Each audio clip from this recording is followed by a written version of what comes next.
Punching Up, a Nintendo podcast, is brought to you by you. If you want to learn how to support our show, go to patreon.com/laststandmedia.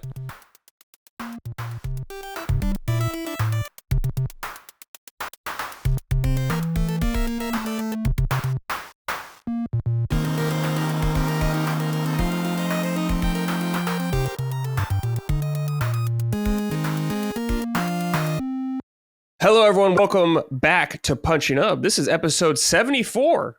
We're Last Stand Media's weekly Nintendo podcast. I'm your host, as always, Brad Elson. Joining me, my two lovely co-hosts. First, we're going to start with Gene.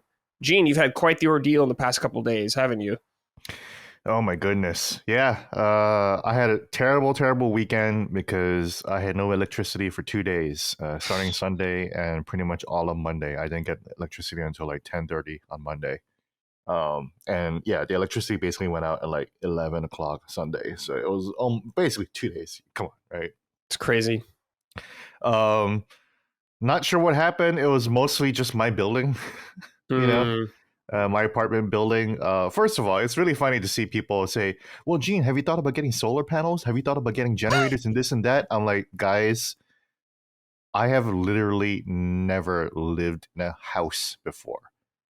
The concept of waking up in bed and not seeing your fucking kitchen is completely alien to me.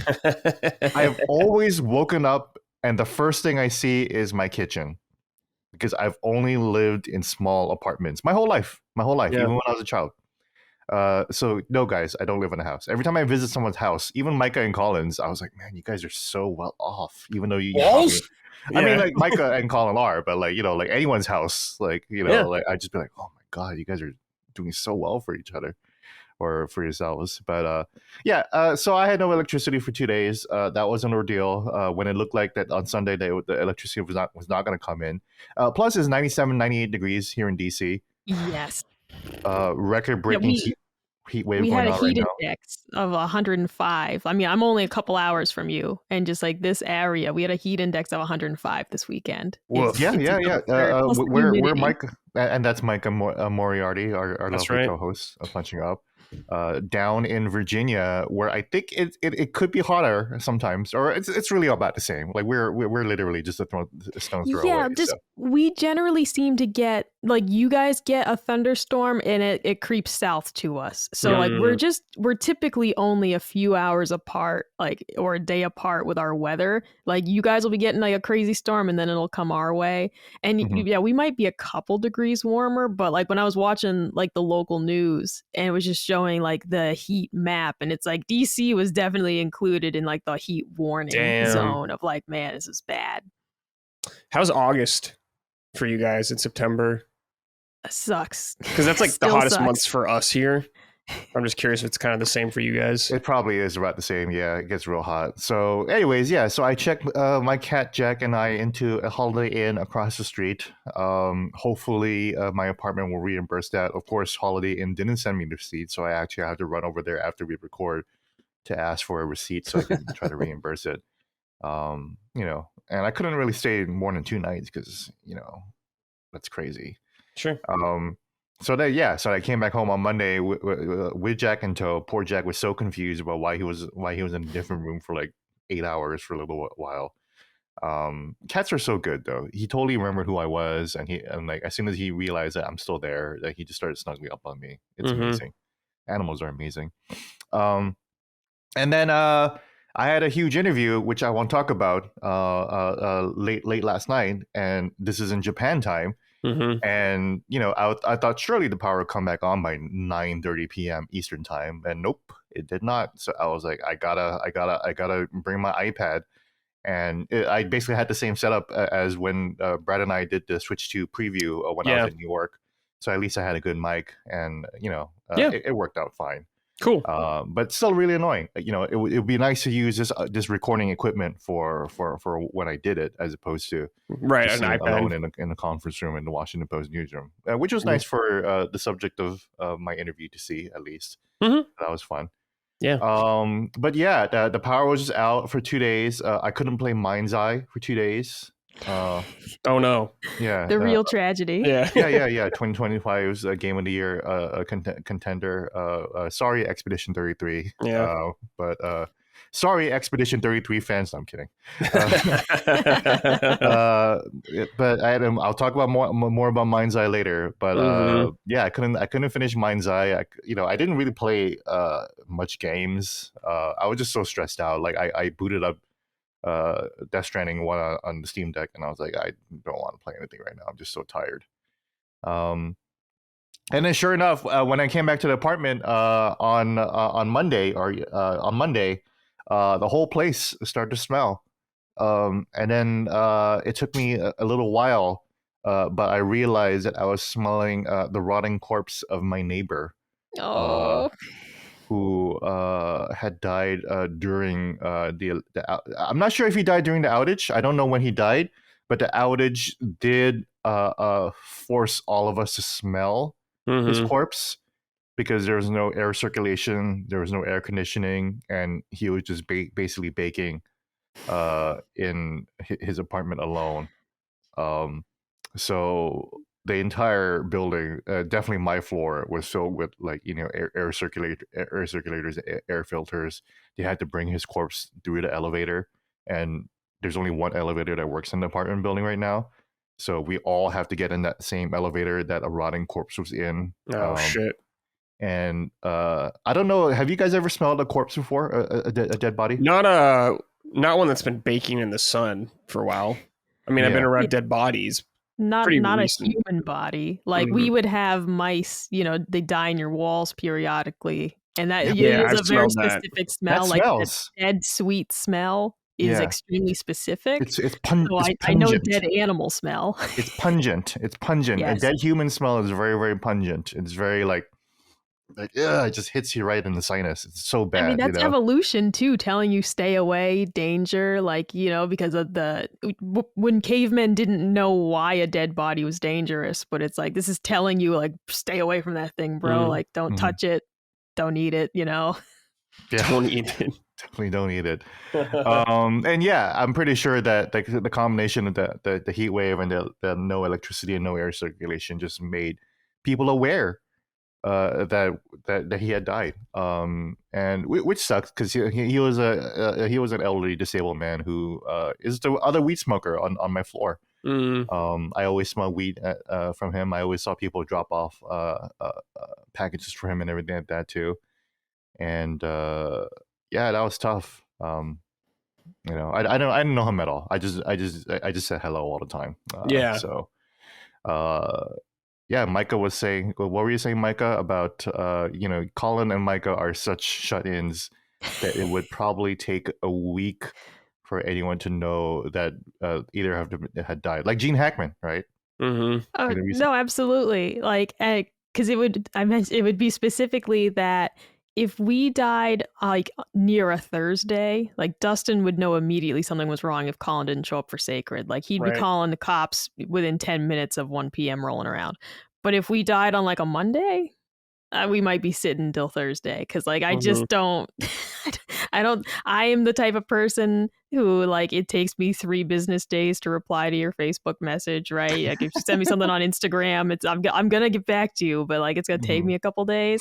And yeah, I think people might text me and not even be concerned if I don't reply. It's all it is. It's sacred symbols would be the one thing that Dustin would be like, something's wrong. Something is amiss. And that's when they'd find out. I think that also speaks to how independently our network runs, in that we all, we don't talk to Colin at all. We don't rely on Colin at all to do this. Right, Maddie and Cog would be recording their episode, and we're just sitting in here fucking rotting. Maddie and Cog just fucking dishing about health and wealth. Meanwhile, Colin and Mike are just just rotting away. The dogs have eaten my face. Stay healthy, everyone. And Cog is you got to stay healthy. And then and then no one has to schedule a constellation anymore, so we never have to hear from Micah ever again, for until Thursday, until we find out that Colin is dead, or maybe Tuesday. We'll punch him out, but I don't know. Brad and I will probably just keep recording. We'll be like, she's probably shitting in the bathroom or something. I don't know. It's fine. Yeah. We'll go without her. You'd make a joke, be like, maybe she's dead. Yeah, maybe she's dead. Because- What a fucking loser. Meanwhile, Yeah, you're dead. that cromulous, crazy woman, Mhm. whatever. And then Brad and I would just talk about like, oh, well, fat Pikachu. Fat Pikachu, yeah. And then- Bring back Fat Pikachu. Yeah, it'll start with Summon Sign, talking about Hogue and everything like that or whatever. Mm-hmm. And then it'll go into me and Brad just dishing about fat Pikachu. And then Wednesday, Laura Matt and Cog will be like, yeah, help me wealth. And wow, Xbox sucks. Yeah. And then Dustin will just be like producing all the shows like quietly and happily, Yeah. gooning So, himself. And then We'll be okay if you guys die. yeah. I give you permission to die, Micah, if you want to. Oh, thank you. I said it in the stream chat yesterday because Colin said something about dying. I was like, if Colin dies, I get the company. I did see And- that, yeah. I mean, just think of it. Just think of what we'd be capable of. What we could accomplish. Mhm. We're gonna finally get the cooking channel going. That's you right. know, it's- Barbecue we podcast. get yeah. rid of sacred symbols. Who needs that? Yeah, It said it's gonna be the cooking show every Friday. exactly. Yeah. Sacred Yeah. Symbols canceled. Well, hey, PlayStation going multi-platform. So Exactly. Kill the show. Who needs a console exclusive podcast except for the only console exclusive console out there? Right? That's right. You might as well get rid of Defining Duke too. Might as right? well. Yeah. You Defining Absolutely. Duke just first. combine them. Yeah. Combine them. Those two like to do fucking Sacred Symbols cross Defining Duke so much. Why don't you guys just fucking marry each other and just be one Yeah. show? you know? Gene, they've graduated from exclusive games. Yes. Those Yeah. We'll never let it slide. We'll never forget that Dude, comment. I mean, I need to get a water for that before my mouth goes dry from heaving. the newest thing. It's not new because people have been saying that for a while, but now I'm seeing it 10 times more as everyone's saying exclusives are anti-consumer, and it's like I don't remember you saying that when you were bragging that the PlayStation had The Last of Us and I Spider-Man. know. It's just people now saying that everyone is saying it. because their stuff's no longer exclusive. Well, if my stuff isn't, you shouldn't have exclusives. And then they're like, well, when's Nintendo gonna put their games on PlayStation? It's like, hopefully never. Probably not. They'll be the last to do it for sure if anyone does it. I think they would just shut down the whole company before they did that. They have to be I think they'd be like, this extremely is dire. Miyamoto. Nintendo Yeah. is no more. They'd rather go down with the ship than let the company survive in some other means. Be like, nope. They'll go back to board games or playing cards. Yeah, games are canceled. Back to card bring games. back toys. Yeah. We're a Nintendo Labo company now. Oh god, I still have Labo sealed from Well, Easy see, well, Allies days Brett, why? because we were gonna do it for like a stream or something, and we just ended up not doing it. Well, we could So- still do that, Bradley. Look at this. Look, this is Providence. You just pop that bad boy open. I think it would be funny if you built the Labo on stream, Micah. Oh yeah, 'cause I yours are never handy-dandy. had it. Exactly. I was like, this is way too much money. Yeah, but you're It's like handy Labo's dandy. too fucking expensive. handy You're dandy. the yeah. man of the house. So Exactly. Yeah. And watch Colin react to it. Perfect. Perfect content. He'll be like, how much was this piece of cardboard? I don't know. Probably too much. I don't even remember how much it was. Oh, It's dude, probably they like were out of my 50 price range. I plus. was working my IT job back then, and I was like, this is too rich for me. Yeah, I just look, wanna I'm a do the Nintendo freak, keyboard. but I didn't buy it. I just want to do the keyboard stuff. That looks fun. Oh, There's no, like a little it all keyboard you looked make. cool, but it was a matter of, am I going to get my money's worth out of No. that? No. No, I won't. My 8-year-old nephew would, but I will not. Maybe. If he wasn't chewing on the cardboard. And if he doesn't start bashing the keys. Yeah.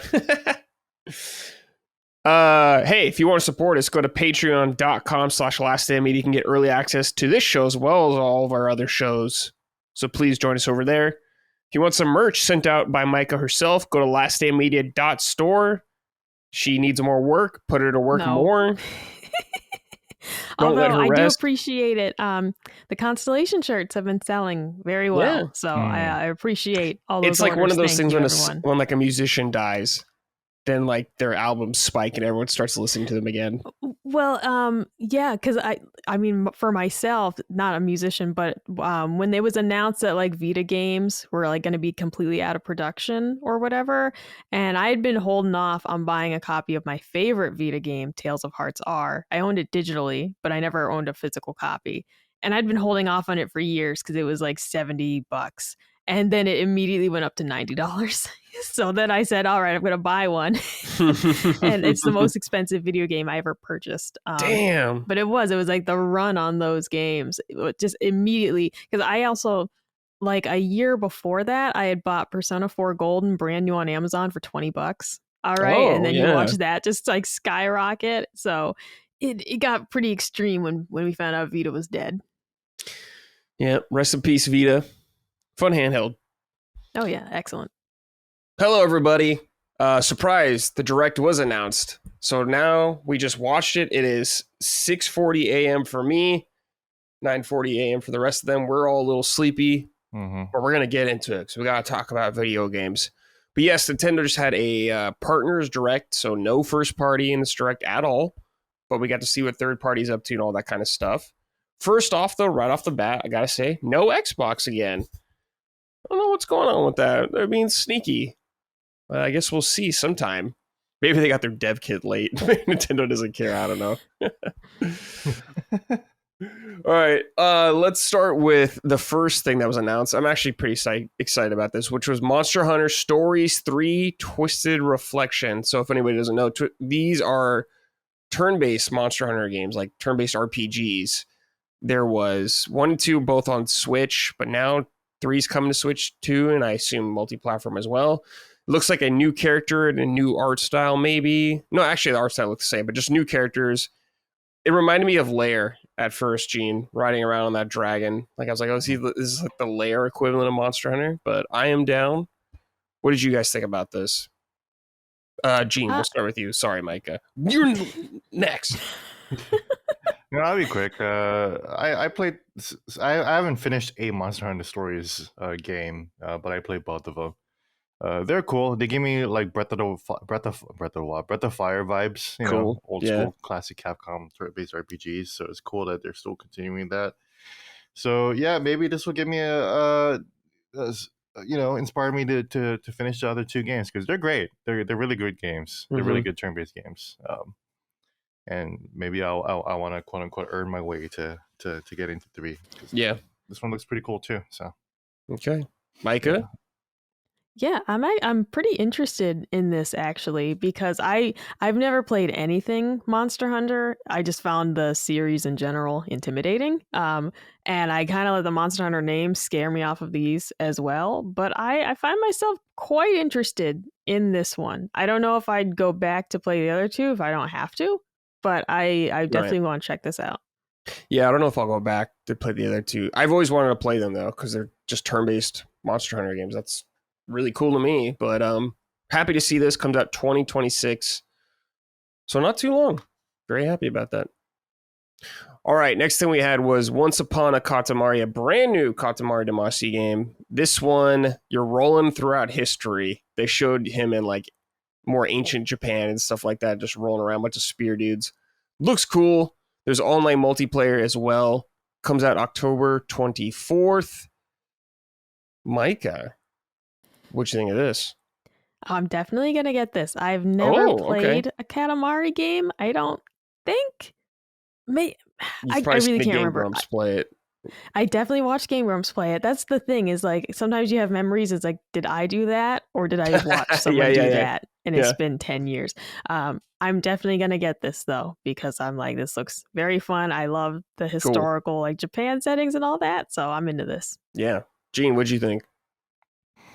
Yeah, that's cool. I don't know. Katamari, I play a ton of Katamari. I love Katamari. I used to jam the soundtrack in my car during party nights, you know, and just like confuse the hell out of people when I was the designated drunk driver. Designated drunk driver. Yeah, and I'd be playing the soundtrack super loud, and people are like, "What the fuck are we listening to?" I'm like, "Dude, you're listening to classic music right now." Yeah. But that said, I feel like I got my fill of Katamari in like the first two games, basically. But I'll give this a shot because it's still a good formula. I'm kind of roll around some new levels. So yeah, I'm kind of with you. Like I've played several Katamari games, but they are fun, and I do like this one. It's like going throughout history, so Yeah, it's hard to get excited for it, right? But it'll be cool, It's like one of those things that when it's out, you're like, oh, okay, sure. I'll give it a spin, if you will, or a roll. All right. Just Dance 2026 edition. Still going. Let's keep it moving. Still keeps them going. Dragon Ball Sparking Zero coming to Switch 2 and 1, I think, on November 14th. This came out last year on everything else, but Switch is getting it now. I have no interest in visiting this. What about any of you? I might check it out. I never played it on PS4, PS5, and it might be fun to play on Switch. But, just real quick, the announcement of Sparking Zero is kind of like the start of like, oh, the Switch 2 is going to get games from other platforms now too. So that I think that's my overall impression of this direct. It's like, I'm looking forward to the partner showcase where a lot more new games are going to be showcased. And to be fair, some new games were coming here, and there's one in particular that I'm really, really excited about that I'm sure that we will definitely talk about in a bit. But this is definitely one of those. All right, cool. Micah? Oh, yeah, same. I mean, I'm just kind of over the Dragon Ball Z games in general. Love what the property is, but the games, I can't do it anymore. I don't love them in the first place, and I'm not playing them for the story because it's like, oh, no, we're got an alternate version of. Okay, great. It's too much. I can't do it anymore. What you guys just said about Katamari is exactly the fatigue I feel whenever I see a Dragon Ball game that isn't a continuation of the Saiyans game that was like a little RPG. If they ever go back to that, the Legacy. Oh no, you're thinking of something different. Yeah. I forgot. Attack of the Saiyans or whatever. Yeah. If they ever go back to that style and made it a little RPG like that, a little pixelated RPG, I'd be first in line. All right, but I'm over this. I'm so over this. Yeah. All right. Next, we had Plants vs. Zombies, a remake, I believe, coming October 23rd. Co-op and PvP. I know Colin likes Plants vs. Zombies, so I wonder if he'll be excited about this at all. I'll skip this. What about you guys? Oh, I'm super excited actually because I have only played Garden Warfare, Garden Warfare is good. Which I loved. Okay, that was when I was like in my multiplayer era. I fucking just played whatever was available, and I loved that game. But I have actually never played the original tower defense game, so I'm quite excited for this. Gene, you gonna skip or play? Not really into Plants vs. Zombies, so all right. Looks cool. Right. Graphics are cool, but Football Club 26, skip. That's September 26th. Pac-Man World Remade Repack is September 26th. I thought they announced this game already, but maybe they didn't. But this is a remake of Pac-Man World 2, and it looks kind of sick to me. Just a delightful little platformer. Gene, what did you think about it? I started to play Pac-Man World 1. Love Pac-Man, and so I might check this out. But again, after I get through Pac-Man World 1. Yeah. Did they remake that one? Maybe that's what I was thinking of. Okay, that was probably what I was thinking of. Anyways, again, I have it, but I haven't played it. So okay. I have it on Switch 1. So gotcha. Micah, what'd you think? I find Pac-Man just generally distasteful. So mascot. I think it looked. I'm not even. Yeah, just I don't like Pac-Man. It makes me anxious, much like Tetris does. So I respect what he's done, but I don't like it. A Pac-Man bigot.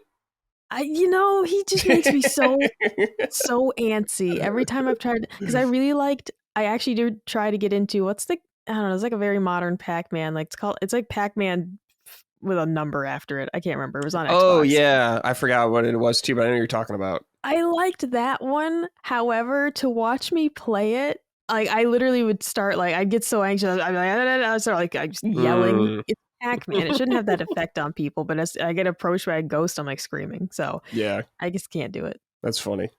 All right, next we had Final Fantasy Tactics: The Evil East Chronicles. We've known about this. We've seen trailers for it. We're all three of us are down.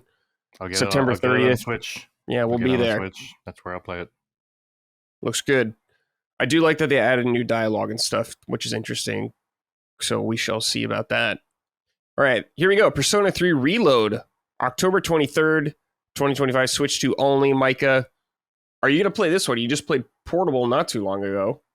Nah, that's the thing. I really, when Mm, I decided to get portable, because I actually, I bought it like from Limited Run, and I was like, I am locking into one of these. Like, if this ends up coming out later, there's just no way I'm replaying an entire Persona game. I know Yeah. it's quite different because the portable version is the more kind of like visual novel style Hmm. one, but it's not like the story's different or anything. So I won't play it anytime soon. That's for sure. I Yeah. maybe would return to it down the line, but like the thing is, I'm watching the trailer and I saw my girlfriend in it, and I was like, I don't need to do all this again. I just don't need to do this all over again. Yeah, I get that. Gene, are you gonna play this on Switch? Persona 3, yeah. Yeah, I never finished. I never played Persona 3. Period. Oh, Like Micah. I do have the portable version on the cart from Limited Run too, but I just never played it. Okay. So yeah, this might be good. Give me a chance. Persona on Nintendo. I played Persona 5 on. I finally finished Persona 5 on Nintendo Switch. So this might be the version to get. Yeah, this is Reload's the best version to play in my opinion as well. Hmm. So it's good. All right, Hyrule Warriors: Age of Imprisonment. We just saw a little more footage. Comes out winter. The teaser, I think, at the end was the mech from Tears of the Kingdom. I was like, okay, I guess that'll be a playable character. Hmm. Cool, but I don't know. No date, nothing like that. Still, I'll play it begrudgingly because I don't really care for Muso games, but it is canon for now. We'll see if they pull a gotcha moment in it. Gene, this seems up your alley, right? Yeah, fucking love Hyrule Warriors. Hyrule Warriors is the best. It's definitely the best Musou games ever, I think. And this was cool. Has like team up moves. And really looking forward to playing like an action heavy, like actual Princess Zelda, like a nice Mm, follow up to, nice companion, like an action heavy wartime companion to Echoes of Wisdom, basically. mm-hmm. That said, very strange to not get a release date. I guess they're probably gonna hold that for a regular, first party Nintendo Direct later this year. Yeah, yeah. So Could that be. tells me that we're definitely getting another direct Nintendo Direct later this year. So Oh yeah, I think we'll get one more. yeah. Cool, Micah. We can play this. no, no, No. but thank you for asking. All right. Now I know no one's gonna play Madden, so we'll skip that. Chilling by the fire. This is a Micah game. She's very excited for this game. I just can't, like, what the hell is it? Like, I told Brad before we started recording, I was like, for once I was on the same page with the chat of just like, what is it? Like what the hell are you showing me, and how are you not bored with it in 10 minutes? Clearly, I mean, there must be more to it. There must. But I was watching that and just like, I don't get it. I usually, the chat can be very harsh. I mean, all they were asking for the whole time was Silk Song. They can be very harsh. That was one where I really was like, I don't know what the hell's going on. Yeah. I was like, here, keep the fire going, stack the wood properly, and sit here. Yeah, I was like, yeah. okay, They're like, I dry guess. out the logs first. I'm like, okay. And it's like, you explained possibly all the mechanics in about 30 seconds. So what is left? Yeah, I don't really know what the game is. This would be an interesting game during COVID, but other than that, I don't know. Yes, Particularly that because of would've- the camera, which I thought was funny. If you had the Nintendo camera, everyone can just sit there, I guess, and it could be a more fancy Discord call, I guess. That's about it. Exactly. Which can I say that the other day I noticed it was still daylight out. It was like 7 p.m. It was 89 degrees outside, and my neighbors were sitting around a fire pit. I Wow. don't know what it is about suburban people, and they just fucking love a fire pit. But I'm like, it isn't even dark yet, and it is 90 degrees outside. Like, you people need to get the fuck out. Yeah, fire pits are cool, man. Fire is They are fun to watch. cool. They are cool at night, and perhaps when it's somewhat slightly chilly. Yeah, no, yeah. You like want to stay away from it. Gene, are you gonna be chilling by the fire? Maybe, I don't know. It's out now. Out today. Is it? Or later Okay. today. Well, I'll keep an ear out for it then. So Yeah, how much is it? Like, that's the number one thing. What if this game is like? What if they were like $39.99? That'd be crazy. Yeah. Maybe there's so much to the game we just don't know, and they're just tricking It's gonna be everyone. one of those games that turns out to be a horror game in the Yeah, end. exactly. And like, you Yeah. have no idea. Like, you're chilling by the fire, and then like a shadow like runs by. It's gonna Yeah, be like a vampire kills your friend. You're like, what? All right. Let's see here. Apex Legends Switch 2, August 5th. Nah, I'm not playing that on Switch. Hella. This is like the mouse game where you run as a little mouse and you have a little frog This backpack actually that looks powers. cute. It did look kind of cute. It has 4-player co-op. Coming out in 2026. So Gene, are you gonna check this out then? I might check this out. I kind of like how like really classic PC adventure it looks like. You know, Yeah. with interesting like world design and everything like that. So I was surprised. I was like, oh god, another stupid cutesy. Wait, this actually looks like a little interesting. You know, so Yeah. I'll keep an eye out for it. Yeah, a little something there. What'd you think, Micah? No, I thought this looked very cute. I like the premise that you're helping your witch friend. So I'd want to see a little bit more before I like commit, but I'm definitely interested. Okay, cool. Next, we had Star Wars Outlaws, September 4th. That's a big old skip from me and Gene because we've already played it. Micah, that's a skip for you, I assume. Yeah, I just have nothing for Star Wars. It's just not for me. Sure. Yeah, And- if that big ass game came out on a physical cartridge, then I would probably buy it on the Switch too. Oh, you would? Okay. I probably would, yeah, because it's not like, again, it's not a bad game, and it'll be kind of fun to have like a Star Wars Nintendo game, right? Yeah. On cartridge, but you know it's not going to be on cartridge. It's so, gonna look ugly too. It's gonna look yeah. bad So ugly. I'm good.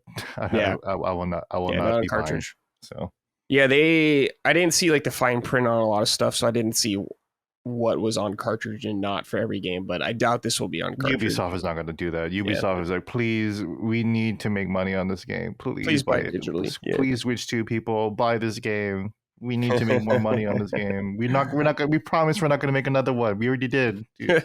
We already promised we're not going to make another one. Just buy this one, please. Then we had Chronos: The New Dawn. This is from Bloober Team. Dude. This game looks cool. I will not play on Switch 2, but I'm very surprised and kind of happy to see it on Switch 2. Micah, are you going to check this out? Yeah, I'm actually pretty excited about this. I do want to know, like, when I like play a horror game, I gotta know how long of a game it is because like I don't want to be trapped in there for 30 hours. I don't. I don't think this will be 30 hours. So it's like give me a nice short, streamlined horror experience, and I'm there. But like anything past that point, I'm just like you're just signing yourself up for it's so uncomfy. I mean, it's fun. That's the fun of the horror game.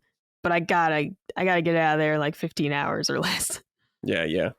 Gene, Chronos, you gonna play it on Switch too?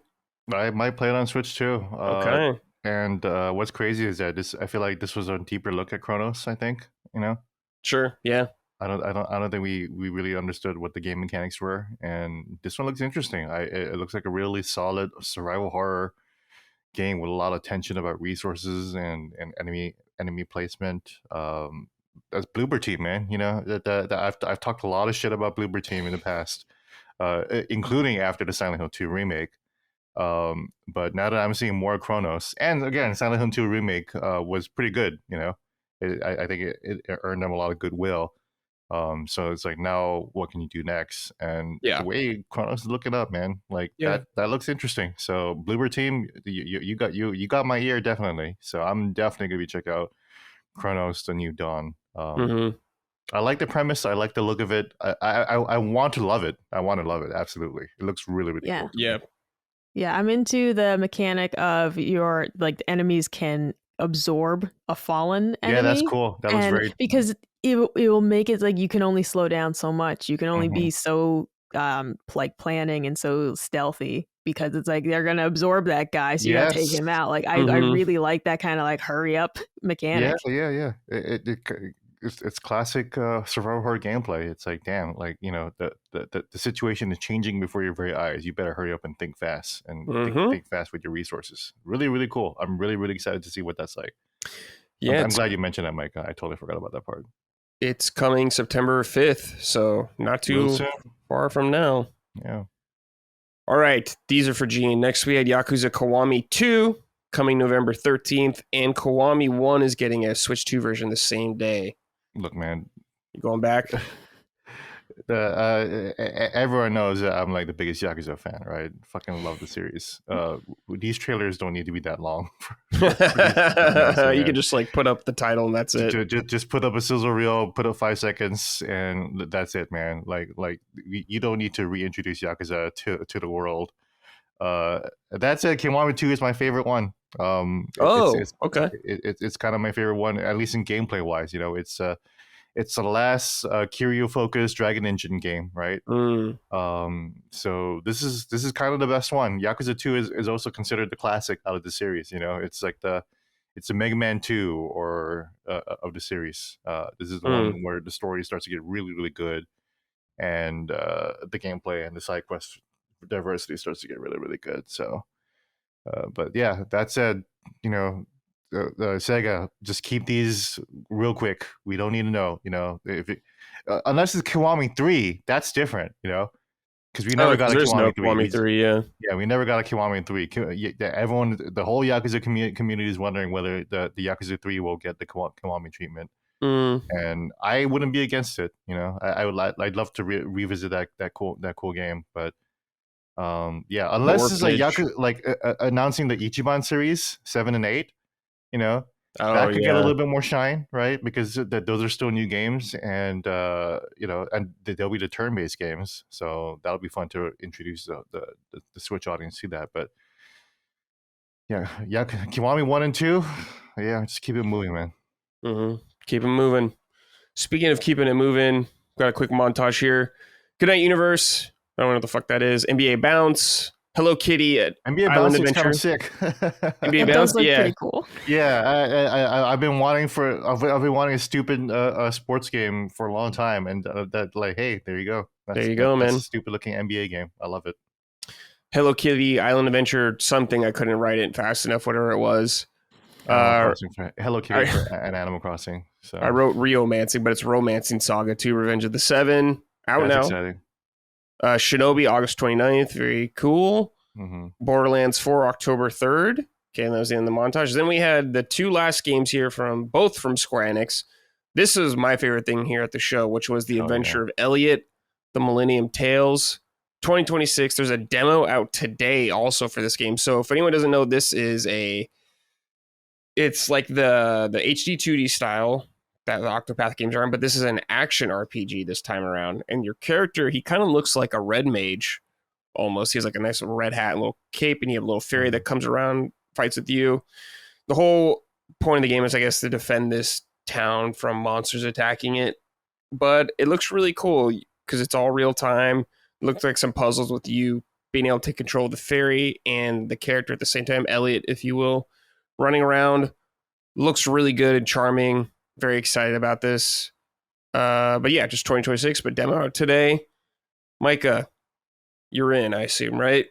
Oh, absolutely. Super excited for this. I'm torn, though, on playing the demo when it's potentially so far away. It's like 2026. They didn't even say like spring 2026 or like, you know, so right. It's like it could be winter 2026 for all we know. So I'm already hyped about it. I want to check out the demo, but I don't want to get so hyped and then it's like, what am I waiting a year for this game? And we just don't know yet. If they just given me a season, if they had only given me a season, but I'll check out the demo because I'm impatient and I'm gonna want to know. Gene? Dude, I'm so excited for this game.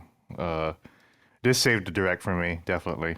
Where I was like, oh man, this direct is definitely like just a lot of old games that are great, you know. Love Yakuza, love Persona, you know, Monster Hunter stories, all that. But it's like, oh man, this is not like the best direct. But once I saw this, I was like, okay, now thank you Square Enix. Yeah. Now we're cooking. We've been demanding Square Enix, please make some smaller games, make some cheaper produced games. You are the best RPG house in the industry, in the medium. You know, these games do not need to be mega $1 million super voice acted, super cinematography games. Just make some good classic RPGs.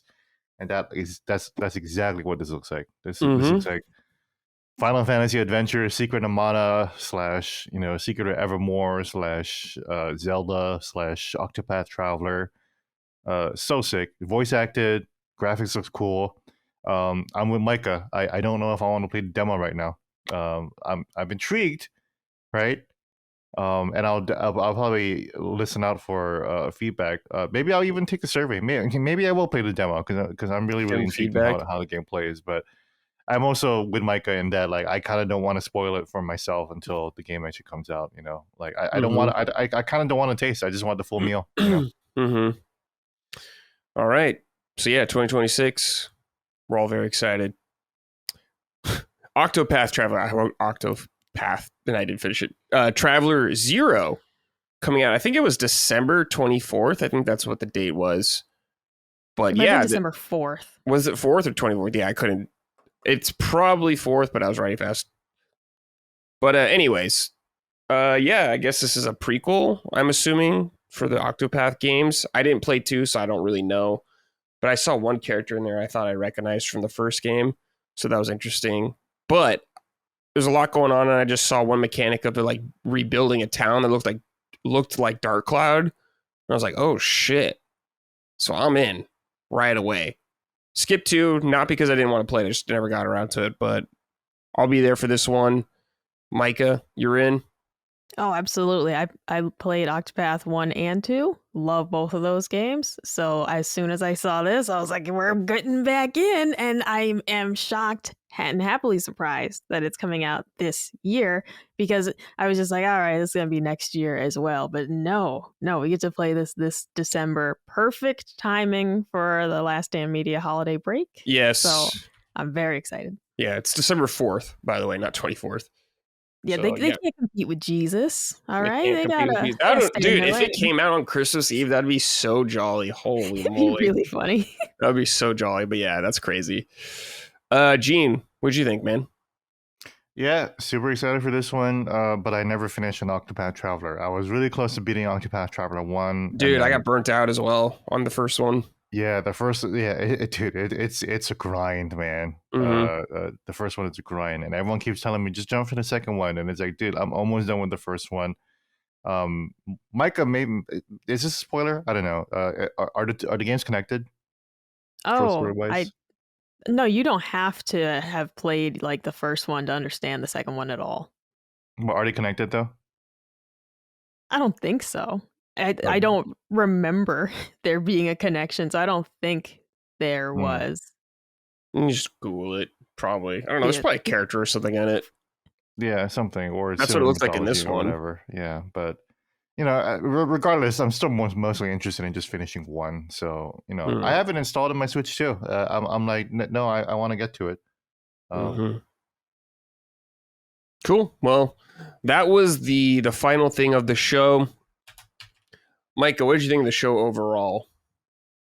Yeah, good-ish. You know, I don't want to be overly negative, but like Gene had said, it's like, okay, it's several games that are not new and they're just now coming to Switch, which is cool. It's cool. And then it's like, you know, stuff we knew about, like Hyrule Warriors, like Borderlands 4. It's like, these aren't exciting, really. We already knew. So the ending of the show is what saved it for me, and I am extremely excited. I mean, like I said, I am excited about the Plants vs. Zombies game, like legitimately so, because I never played the tower defense like original games. I only played Garden Warfare, of which I think there are 2. Yeah. But yeah, the Adventures of Elliot, Octopath Zero, you know, Chronos New Dawn, really excited for all 3 of those. And I might check out Monster Hunter Stories 3. That might be how I finally play a Monster Hunter game. So overall, decent-ish. It's hard to really hype this up. I mean, like, seeing Just Dance, I'm like, I know you got to announce this somewhere, but God, I don't care. It's just...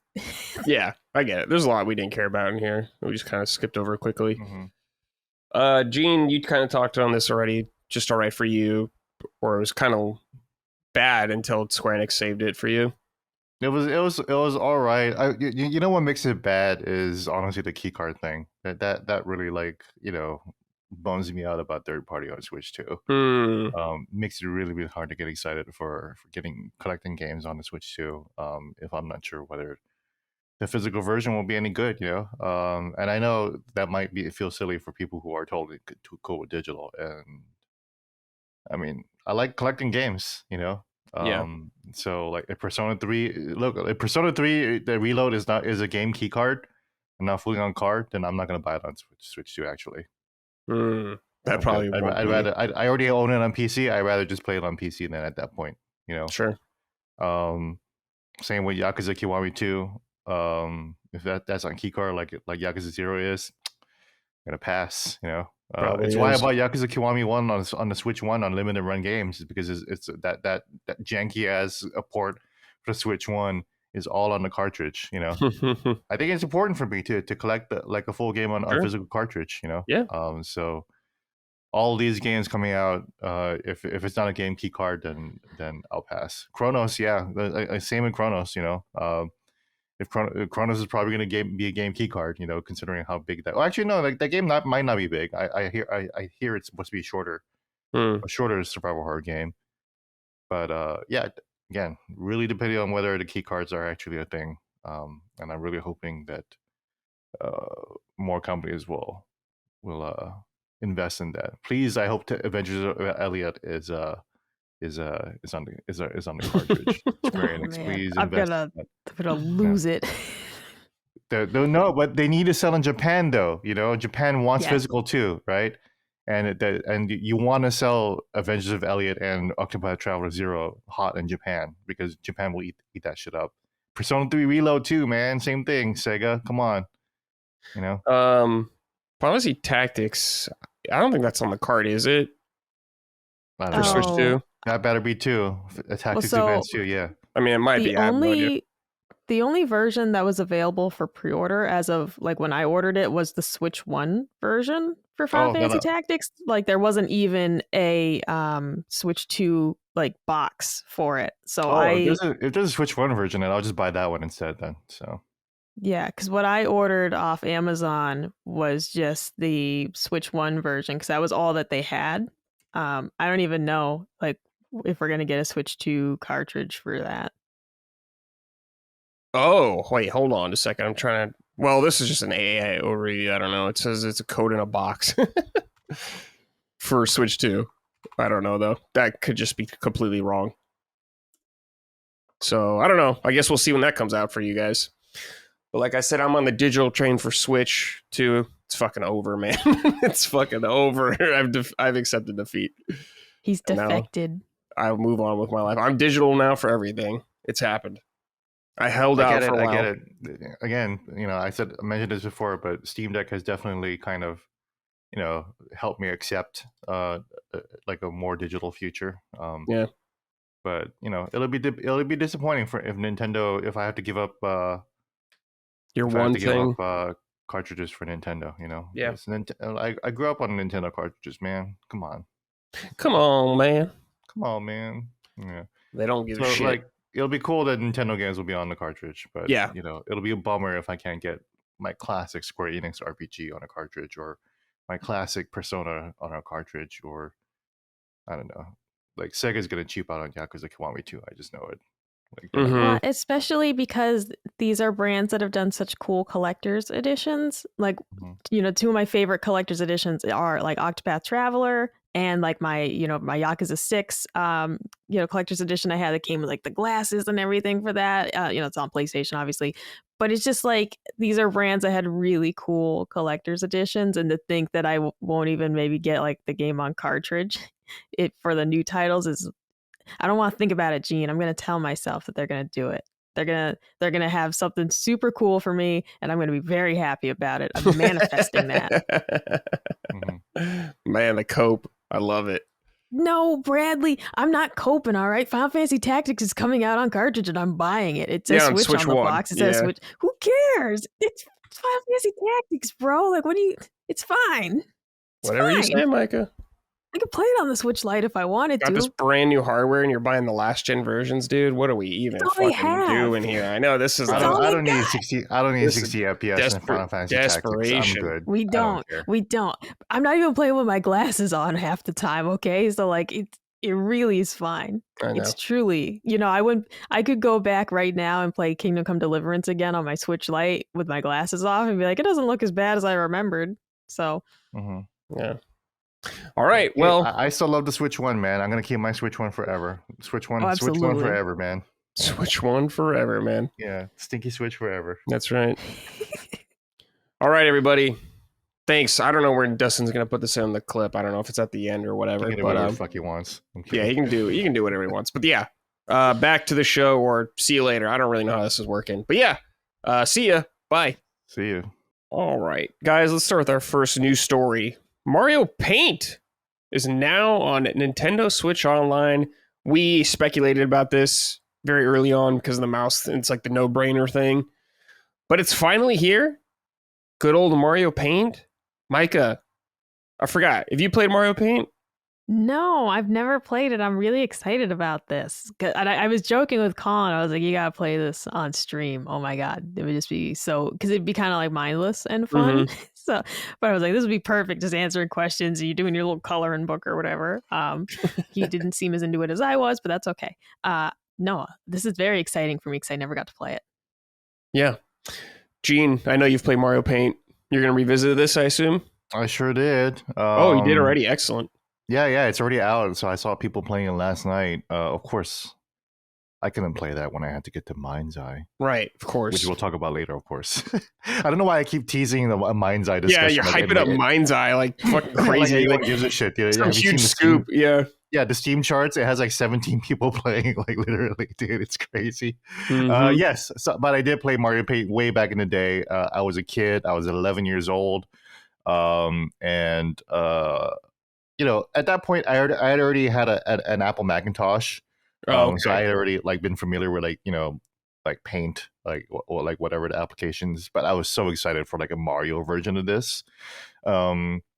The Super Nintendo mouse that came with it was so cool.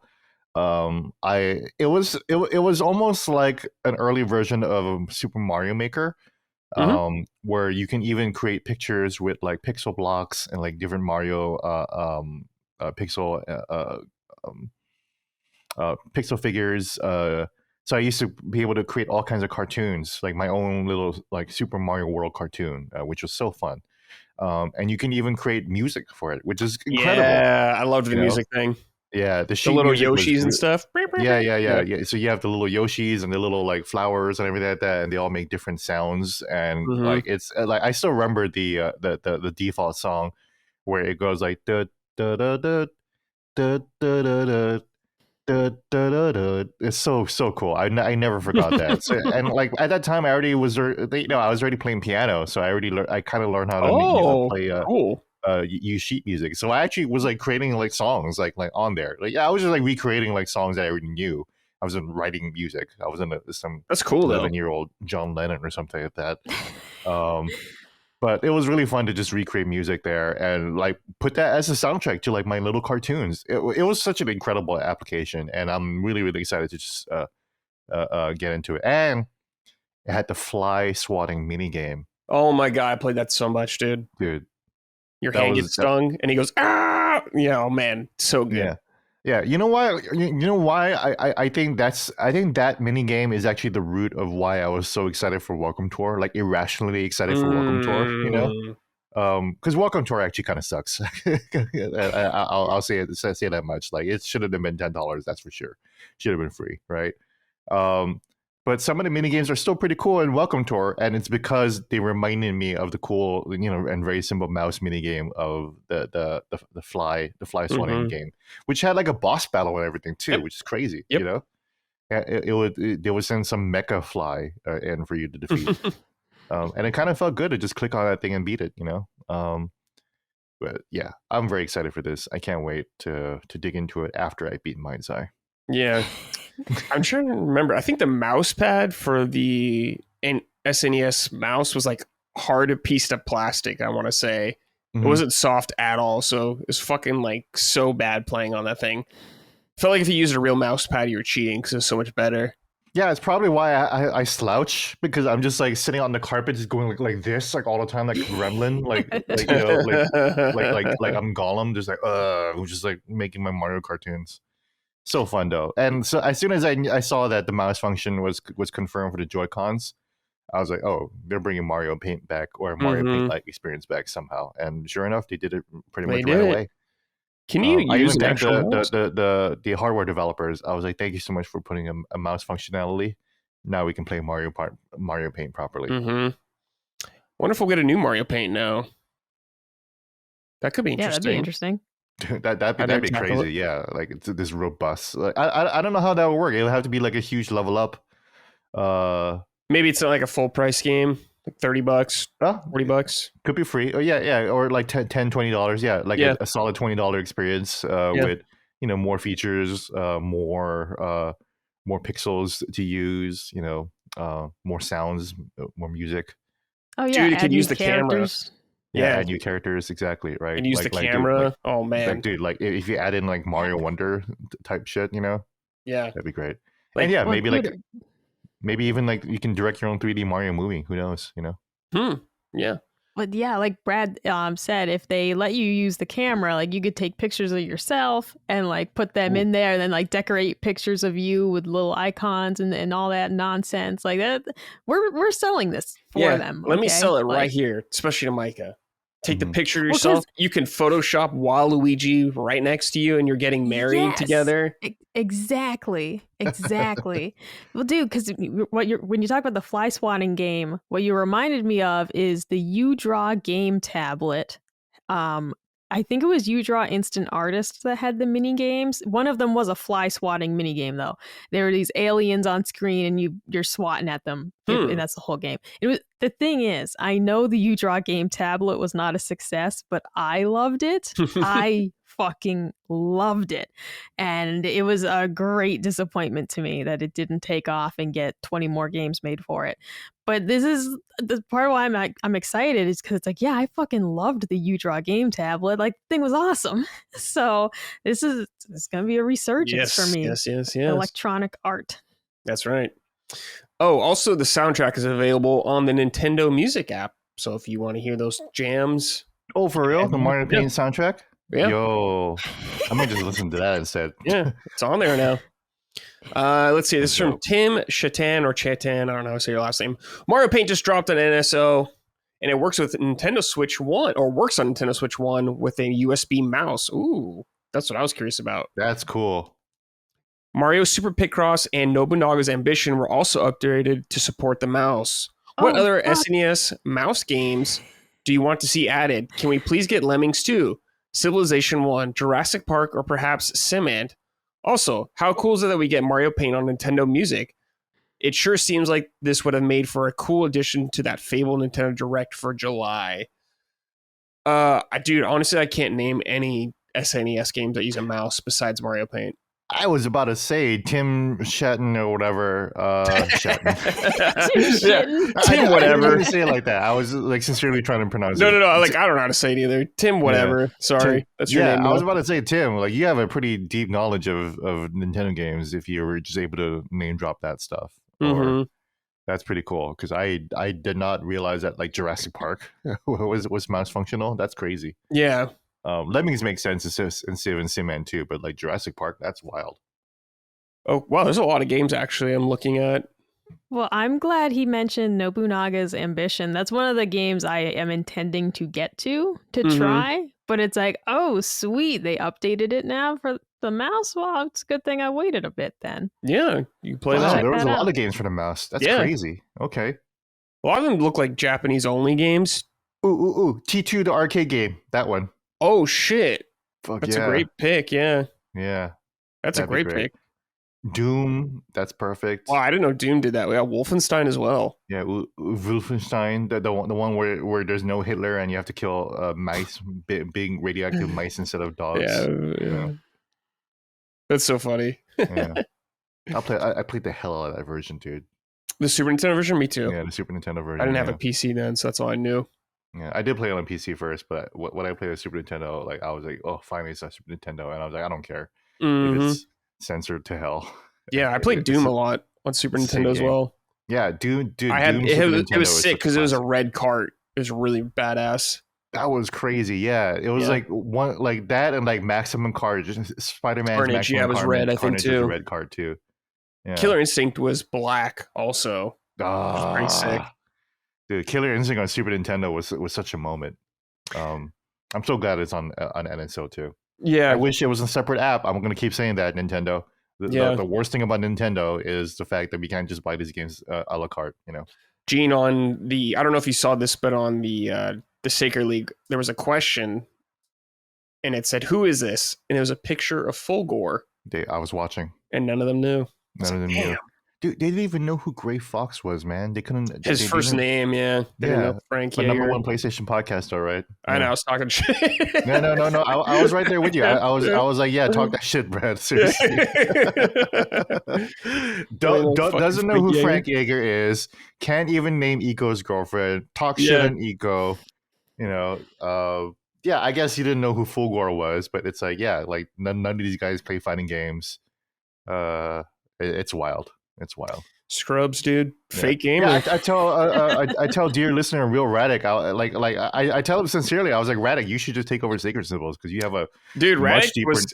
I was reading the chat and Radic was like getting a lot of those questions right. Yeah, he was like Okage, Shadow King. I was like, dude, that's crazy, dude. Like even I was like, I knew it was Okage, but I didn't remember it was called Shadow King. You know? Yeah, he knows, dude. He knows. Yeah, so I always tell Radic, I was like, dude, you should take over. Even though like he still has like his blind spots too. Like I don't think he ever played like the original Metal Gears. But like, I think he actually just played through one. I think he just played through it, which is like, hey, credit to him, man. Like, he's a young fella, and he's going back into the deep archives, and he's played everything. I don't know. Yeah, this is going to be a Radic fan cast. He's my Zoomer connection. I ask him stuff like Zoomer question. I'm like, what does this fucking mean for Zoomers? Yeah. Like, I don't know what the hell you're talking about. Like, yeah. And you are also my connection, Gene. You know, you seem to be up to date on everything pop culture. La boo boo, yeah. La boo boo, yeah, exactly. If I have questions, I'll ask Gene. Like, what the fuck is this, Gene? He knows. All right, next story right here. I thought this one was funny. Princess Peach and Mario are just good friends, according to Nintendo. Yes. Okay. On the Nintendo app, it was clarified that, quote, Princess Peach and Mario are good friends and help each other out wherever they can, end quote. So they're trying to friend zone Mario right here. I just want to say that Peach has kissed Mario in several video games. Bro, what the fuck are these? Why do I own this? What the hell? For our audio listeners, I'm holding up the wedding amiibos. Yeah. What the fuck is this? Yeah. But Bowser is too, so we can't say that it's a polyamorous relationship. He turns them both down at the end for some reason. Like, what a bitch. This is just like... Come on, man! You're dressed in wedding clothes. Why do I almost use these as our cake toppers at the wedding, by the way. No, but she's going like this though, so she's not like giving consent, right?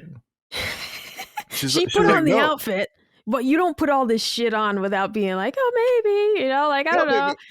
Because she was gonna marry Bowser, because she was like maybe with Bowser actually, you know. Do I have him? Oh yeah, he's down here. And remember, in Super Mario Sunshine, yes. Because she was kind of down. She was like, well, I am here against my consent, but since I'm here, you know. And then like, remember, people always forget in Super Mario Sunshine, when they were talking about Bowser Jr. being the child of Princess Peach, and she was like, my child. And then she said something like that. I'm forgetting the exact words, but like she straight up did not deny it. She was just like, she wandered off into space, like started thinking, like remembering, like wait, did that? What was that? It, you know, like it doesn't even make sense. Bowser is like 10 feet story. He's like 10 feet stories tall in that game. He's humongous. It's not always proportional though. Like gorillas proportionally have like the smallest dongs of the animal kingdom. Well, you saying like Bowser has a Mario-sized dick when he's 10 foot. He's like 10 stories tall. I'm saying it might not be proportional. Also, I mean, like not to be too clinical about it, but you don't need to insert the entire shaft in order to have successful intercourse. Also, this is the Mario universe we're talking about. You could just say, you know, Bowser could just be tossing her mushrooms like poppers, right? Just say, here, babe. We don't even. Here, babe. Have a sniff of this. And then she's huge again, you know, and it's fine, you know. That too?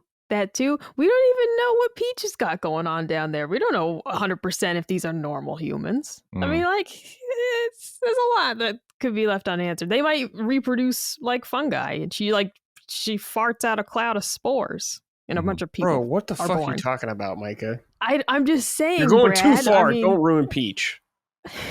Don't do it. I think I already ruined that like last week. Yeah, you ruined all that shit. Look, there's a picture I sent. Yeah. Well, I've been kissed by friends many times. But the heart symbol that floats over Mario shows that Mario is really into it. Yeah. This is nice try, Nintendo. You're fucking stupid, Nintendo. It is stupid. This is exactly how like idol culture works in Japan, where it's like, we need to pretend that these beautiful women are completely pure, have never even looked at a man, because otherwise the weirdo fans won't want to listen to their music anymore. And if they find out she has a boyfriend, they're going to lose all interest. And they're like, if we find out that Peach has a boyfriend, no one's going to want to play the games anymore. And it's like, that happens in like streaming culture out here too. Think of all the streamer girls who never talk about their boyfriends. They have them. They're either married or whatever like that. And like they only keep that in until they get pregnant. And it's like, well, cat's out of the bag. I've been married and I'm pregnant, and this is where it is now. But yeah, like you're absolutely correct. Idol culture too, and also like. Like even in Disney, the fact that like Star Wars barely has romance, even like that's crazy. Yeah, that's like saying Mickey and Minnie don't have some kind of like romance or something like that, or care about each other. Yeah, Mickey and Minnie, they're just roommates, right? Yeah. Like that'd be so fucking strange. Like they're just best pals. Yeah, it's like classic Nintendo overcorrecting and controlling things. Well, they did say that Princess Peach and Mario are just good friends, or are only good friends. They just say are good friends. You can be good friends with your lover, Sure. Aren't you good friends with Colin? Yeah. Oh no, like the people I dated, you're like, no. we always were friends first. Like that's how it usually starts. Every person I ever dated was like my friend first. I never went on like just a date with somebody. Like that's the first interaction we had was like, we're going on a date, and I just met this person. It's like every person I ever dated I'd been friends with like for a while first. Even Poopy Butt? Yeah, because we met in school. So we met in school, so we knew each other for a couple of years already. Yeah. I have actually never done that. That's interesting. I have actually never dated a friend of mine before. Oh. Huh. Yeah, it's never went from friendship to like, hey, maybe we should hook up or whatever. I don't know how to cross that ramp. I've hooked up with friends, right? But I've never like dated them or like was in a relationship with them ever. I think, ever. It's never happened. It's always been like, hey, do you want to go out and see where this goes? And that's just how it is. I stay friends with them after. Literally just before the podcast, I was texting one of my exes, but. It's never the case where the friendship is the on ramp. I don't know how to do that. That's one thing that I'm kind of like, I don't know how to cross that bridge. It feels awkward for me.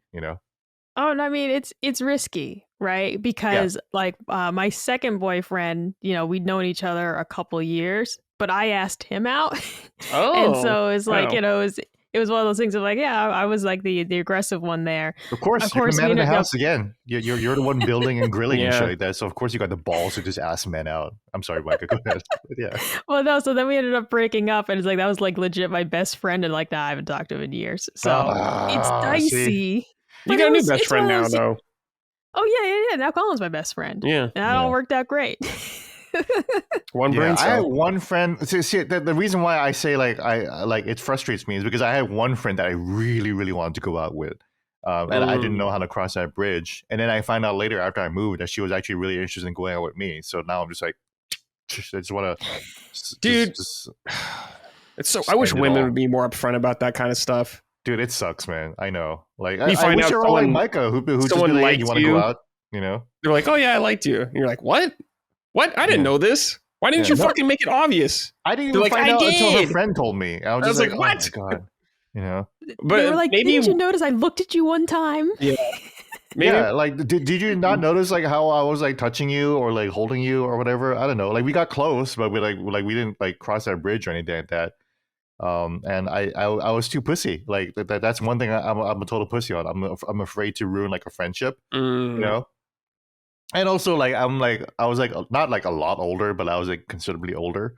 Not like like maybe like a 10-year gap. So I was like, yeah, you know, maybe it's a little too young. And then what does she do? Her husband now is a 44-year-old Korean man. Same as me. Same as me. She Exactly. really liked you. Yeah. She really She wanted an found the older Kroger Korean man. gene. She really wanted an older Korean man. It sucks. It fucking sucks. Dude, women like older men. Micah's a prime example.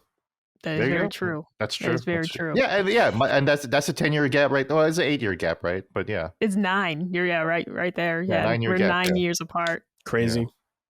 Which is not an age gap at this point, honestly. So well, it's not in terms of like us like interacting on a daily basis. It'll just be funny when Colin will be like, "Oh, did you ever see this movie?" And I was like, I was 5 when that R-rated movie came out. No, I never actually got around to seeing it. It's things like that. But then I quote SpongeBob constantly. He's never seen a single minute of it. So yeah, that's the thing. Like I think Brad is right in the SpongeBob bracket. Yeah, I remember right? SpongeBob. Yeah. Colin is right on the cusp, and I was like solidly out of the SpongeBob bracket. Where I had my girlfriend at the time's little brother watching SpongeBob, and that was how I got exposed to it. But I didn't watch SpongeBob regularly, and I think Colin is just like 4 years younger than me, 3 years younger than me, and that's just right at the cusp of the border of like just missing out on what SpongeBob could have meant for us. The phenomenon, yeah. I only saw like the first 2 or 3 seasons though, or whatever. Those are the best ones. That's what everyone says. So I'm like, all right. I haven't seen the movies or anything like that. I know there's a bunch of shit. The first SpongeBob movie is really good. Okay. Like the first one's really funny. I've not seen the newest stuff, but the first one's great. I didn't even watch the movies. That's crazy. Yeah, I totally didn't even watch the movies. I just watched a couple of episodes. It's like Colin citing Seinfeld to Micah all the time, But Micah likes Seinfeld already. So. I do like Seinfeld. Yeah, that's one that we have in common. Seinfeld and like Curb Your Enthusiasm we have in common. Of course, I watched them not when they were new. I saw them later as an adult. I watched through both series.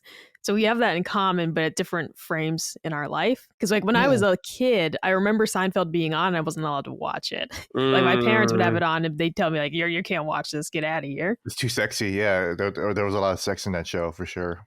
Oh, absolutely. And it's things I wouldn't have understood though. It's a lot of some of the jokes still went over my head. You guys are gonna think I like actually had like left my brain in the freezer or something.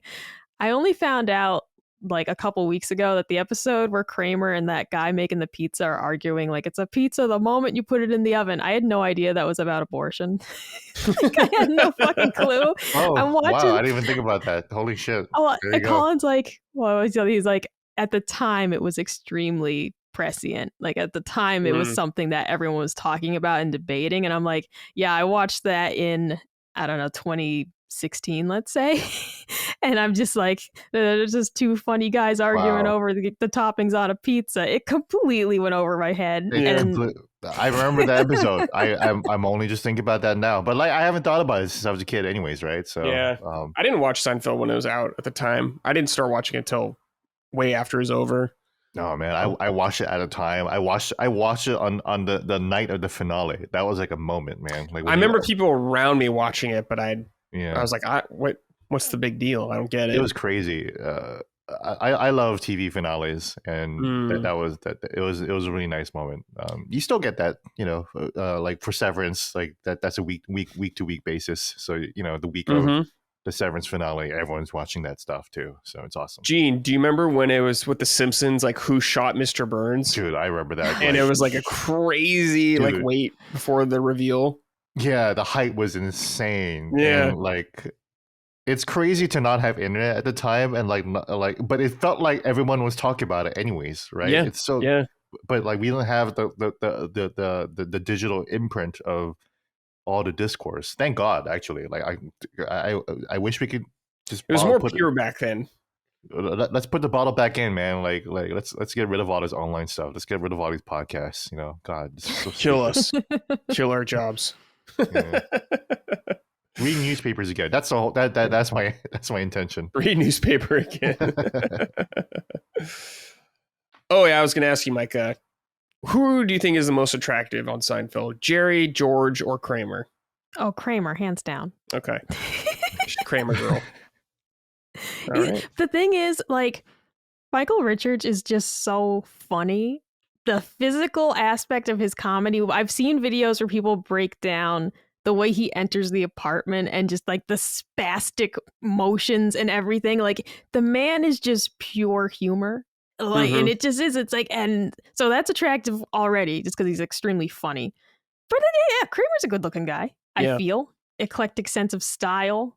He's always up to something, you know. Was it when he dropped the N-bombs that really did it for you? I told Colin though, like, because we were just talking about this just last night. I was like, I have to censor myself on these shows because if you hung out with me in real life, I'm dropping it periodically. She's a sailor. Not the hard R. I just mean like talking like, you know. And it's just one of those things like I got to censor myself on these shows only so we don't get like demonetized. But it's like in real life, I'm throwing it around, you know. not the bad one. I'm saying like it just like in terms of like, you know, just talking to your boys or whatever, dude. On the shows, I want to look at Brad and be like my N-word Brad, but like I can't say that, right? Or my N-word Gene, like I can't actually just like come out and say that. But in my head, like I'm constantly, that's how my thoughts are processed. You could, but I feel like the audience would just like take the wrong message out of it. Oh, it would not be good. No, I don't feel like it'd be worth it. It would not be worth it. You're not giving anyone the pass. That's for sure. No, like, dude, because like sometimes a listener will write in, and in my head, I'm like, this N-word, but like, you know, like that's how my thoughts are processed. I have to say, when I hung out with Colin and Micah down at their house, I did hear Micah say drop the N-word. Shit! Fully, and like I have to tell you, man, like we are missing out on some good content by her not saying that because it sounds fucking funny as hell, dude. It sounds great. It sounds awesome. Maybe someday we can evolve to that, but she doesn't even do it on a live show. You know, that's for the live show. Yeah. Dude, next live show, intro portion. Walks up, says it, leaves. Yeah, that'd be great. That's it. I'm gonna do my best Michael Richards impression. I was like, oh, Kramer, huh? Mike is a little into the race play, huh? Yeah. I wasn't gonna say it, but now that we broached this topic, I'm just like, okay, well. Yeah, that's so funny, dude. Anyways, this is a Nintendo podcast. Yeah. Okay. The real N-word, right? Yeah, the real N-word. Yeah, Nintendo. Mm-hmm. I wonder if anyone's ever met Miyamoto and be like, my N-word Miyamoto. I just wonder. For sure. I just wonder. For sure. You think he's dapping it up with people? Dude, yeah. Well, no one in Japan does that to him. And when he's outside of Japan, he has like security like he's the president around him. He does. Him and maybe Reggie gave him a little bit of street cred. Reggie can say it. Reggie could do it too. Yeah. Absolutely. Yeah, he'd give him the pass probably. Yeah. Our Haitian president, you know. Like, would you give Miyamoto the pass, Micah? I mean, if he made a new say it to me, like I'd be like, you have to use this with great responsibility. You're allowed to say it to Spider-Man. me, Miyamoto, to but don't go down to don't go out somewhere and start calling people that. Right, and, yeah. You You need like a hard copy for trouble. that to have with you at all times. It's written in the Nintendo EULA Yeah. that Miyamoto's allowed to say the N-word. The terms of service, yeah. When you We sign all up. agreed to it. Yeah, we all agreed to it. Okay. All right, let's see here. Next story, real quick. Donkey Kong Bananza is having a Tetris 99 event. Tetris 99, of course, is like the battle royale version of Tetris, I suppose, like that. Still going. But if you are playing... Oh, it's a 48th Maximus Cup. Event will run from August 1st to 1st at 12 a.m. to August 4th. Once you've accumulated a total of 100 event points, a new theme will unlock featuring art, music, and Tetrimonial designs inspired by Donkey Kong Bananza, particularly. So if you're a Tetris fan, check that out, dude. Gene, do you mess around with Tetris 99? I do not. No? Yeah, I'm good. I'm not much of a classic Tetris guy. It's a little too much. Yeah. What about you, Micah?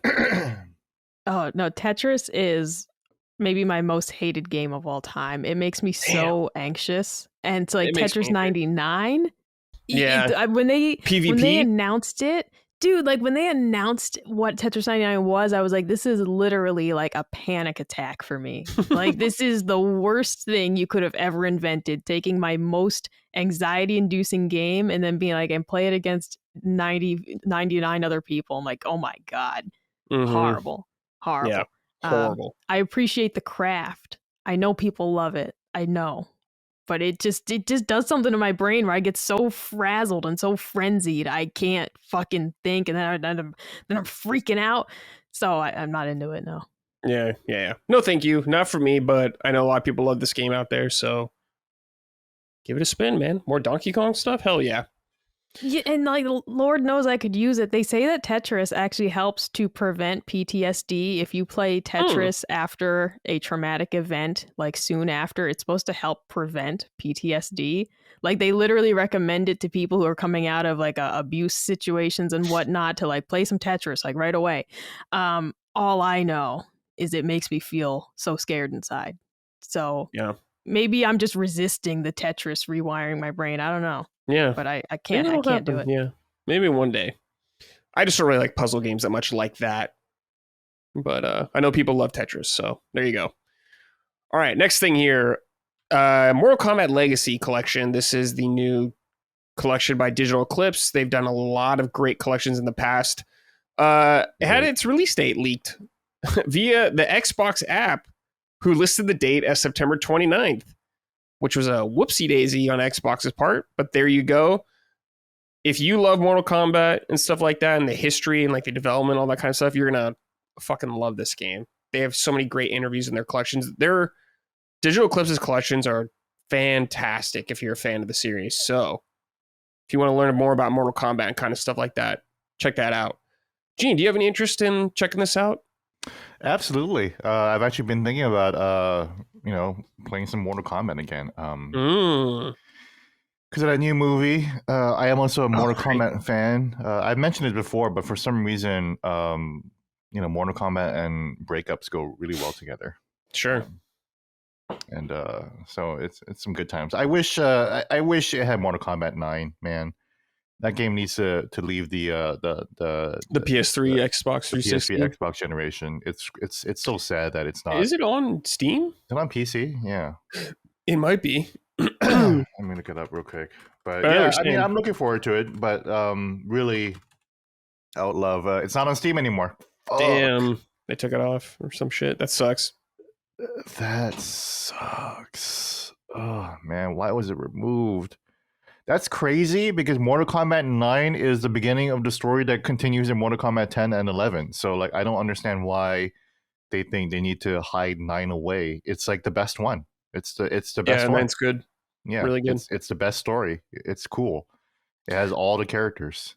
It was groundbreaking in terms of what it could do with fighting game narrative, you know? Mm-hmm. Yeah, it was. So I'm looking forward to this too, especially since Digital Eclipse usually has like a museum like exhibits where they show there's gonna be a lot of behind the scenes footage from back in the 90s.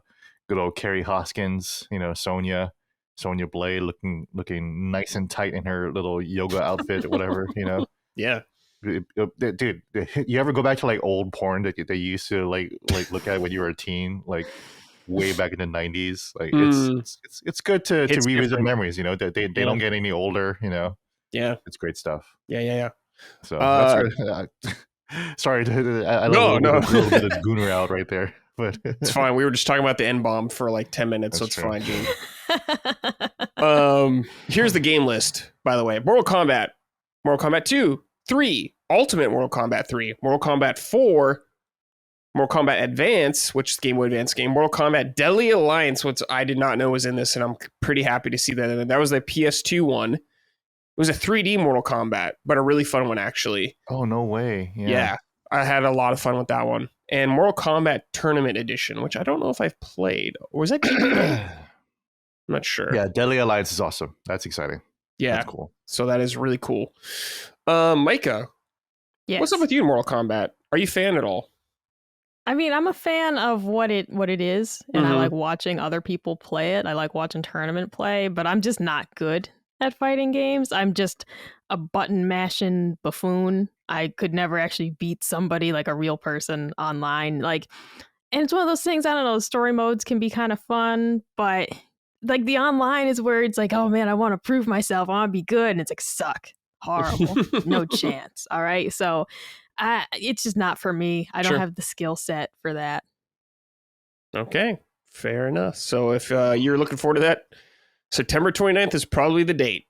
So not too far. All right. Let's talk about this next news story. Has been making the rounds a little bit. Kind of people are talking about it.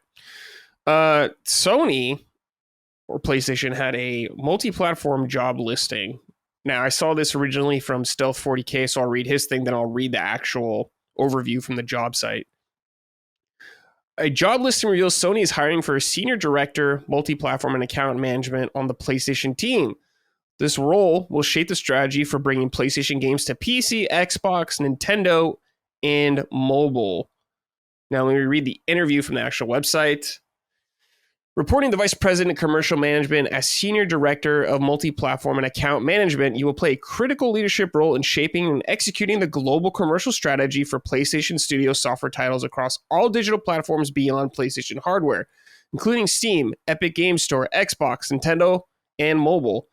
This role is accountable for optimizing title profitability, ensuring cross-function alignment, and leading a high-performing team focus on multi-platform expansion, mid-range commercial planning, and platform partner management.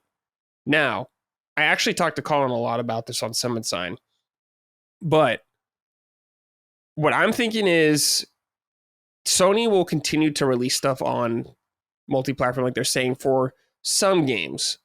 I don't think it's going to be all games yet. Maybe in the future, sure, I guess it could be possible. You could play The Last of Us on Switch 1, which would be, or Switch 2 would be hilarious. But I wonder if this is going to continue to be in line with things like we've been getting, like Freedom Wars, Hot Shots Golf, Patapon, Horizon, Lego Horizon, whatever the fuck it's called, all that kind of stuff. Do you think it's going to stay kind of on that scale? Well, let me back up real quick. Xbox is getting Helldivers. That is a live service thing. They've been pretty upfront about making live service games multi-platform for the most part, like Marathon and stuff like that is, and of course Destiny still is.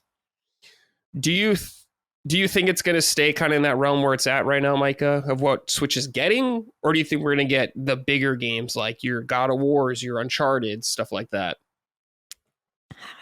I really think that they're going to keep their most important franchises exclusive. I say that so I think we could see Horizon moving over because we did get Lego Horizon, right? Yep. And let's just be honest, it's not their most popular franchise. It's sci-fi-ish, female-led, who a lot of people, myself included, kind of find an annoying character.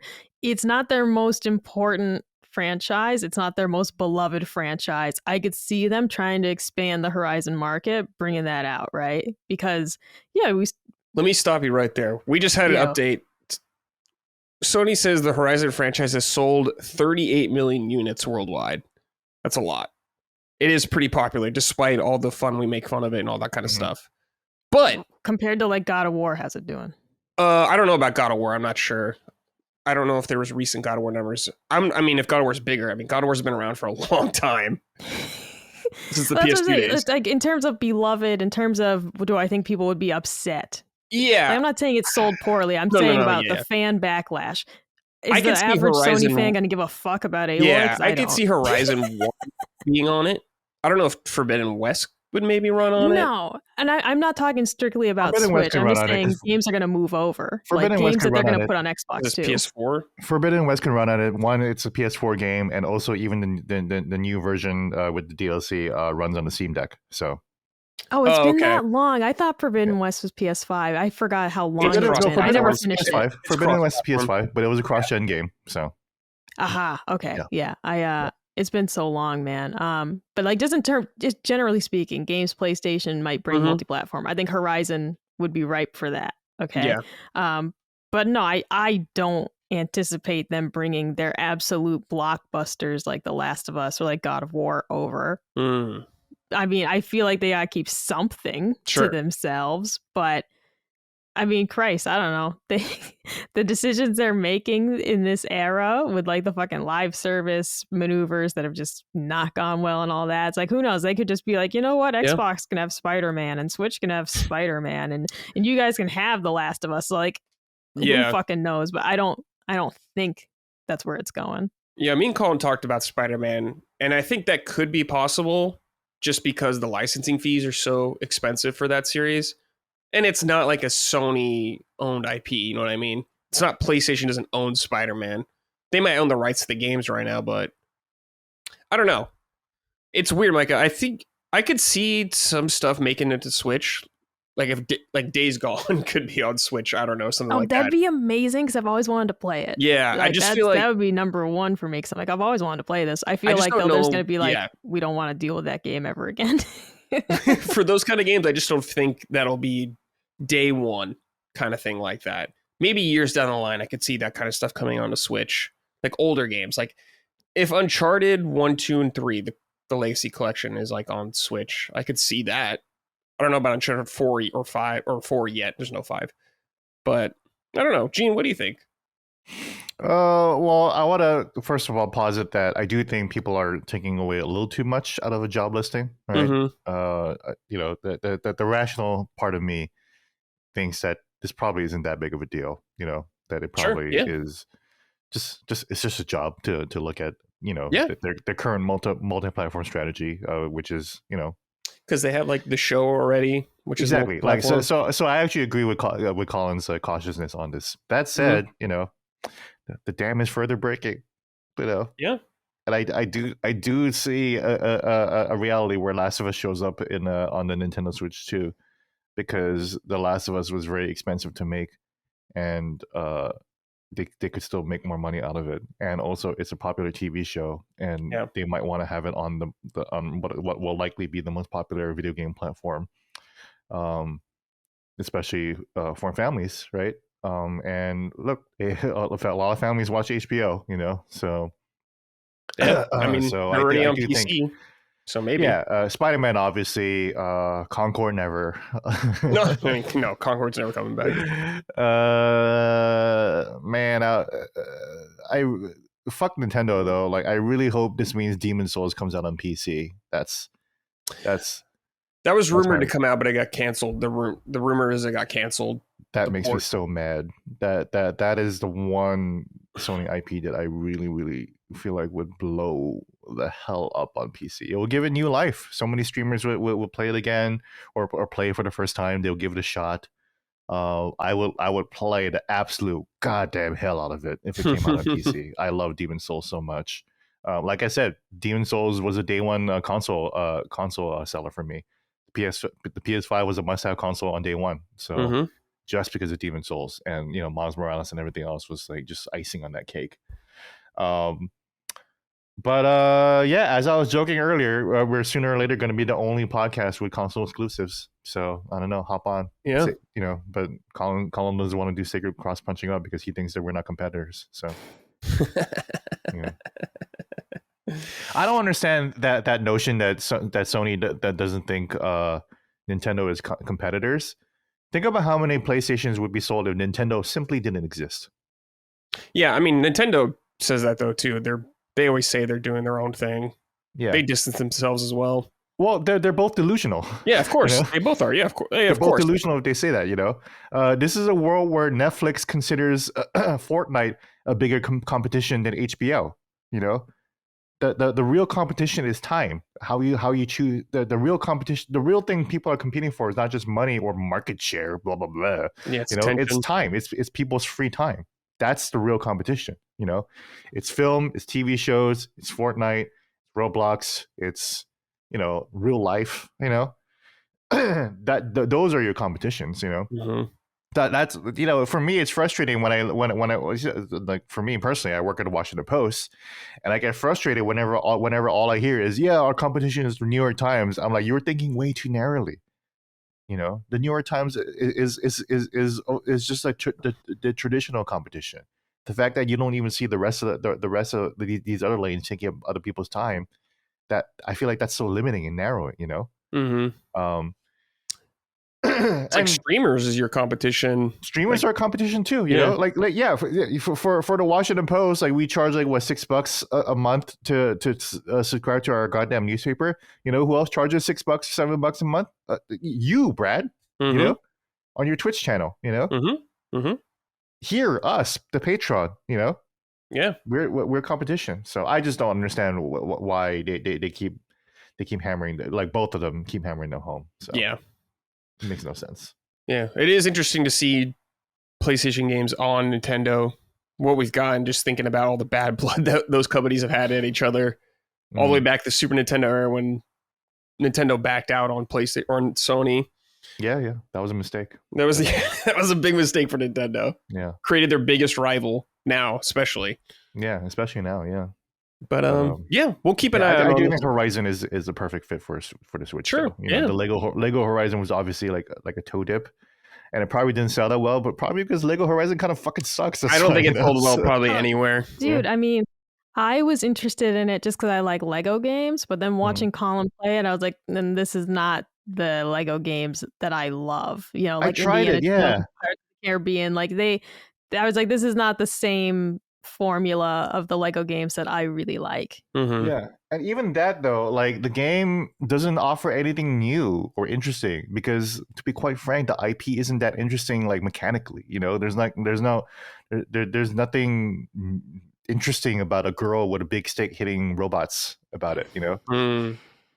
Versus like Lego Batman, which is like, you know, you have all these the rich IP of Batman to look at, you know, or Lego Star Wars, all the characters that people love and shit, you know, from Batman. Like it's crazy to think that Horizon was an IP rich enough for Lego to mine, you know. But that's actually that's a big point of it, is the roster of characters. Part of the real fun is like, oh, I'm playing Legos, Pirates of the Caribbean, I'm playing Lego Indiana Jones, and your favorite characters from the movies are popping up in it. I haven't seen those movies, but I love those games, okay? But like, it's just the whole point of it. It's like you're playing the game, it's like, oh, there he is, you know? And then with Lego Horizon, and it's like, oh, it's that annoying guy I hate in the game, he's here. And here's this lady, and they made that one guy like obsessed with donuts or something, and I'm like, what the fuck is this? What did you do?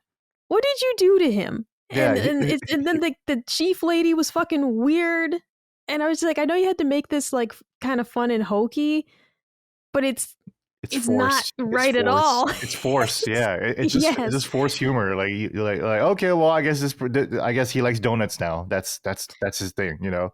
Like it's like, you know, I get so irritated. Like so many video game characters are so addicted to coffee. Not you, Sam Lake. Sam Lake can get away with it because he's ripping off Twin Peaks.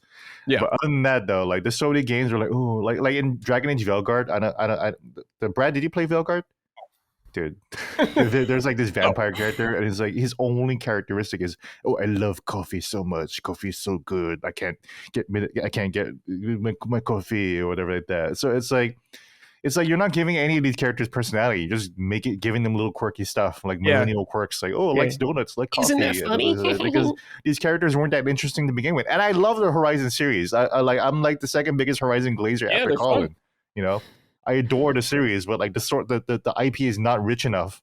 You're trying to make Horizon happen, and they're still trying to do that.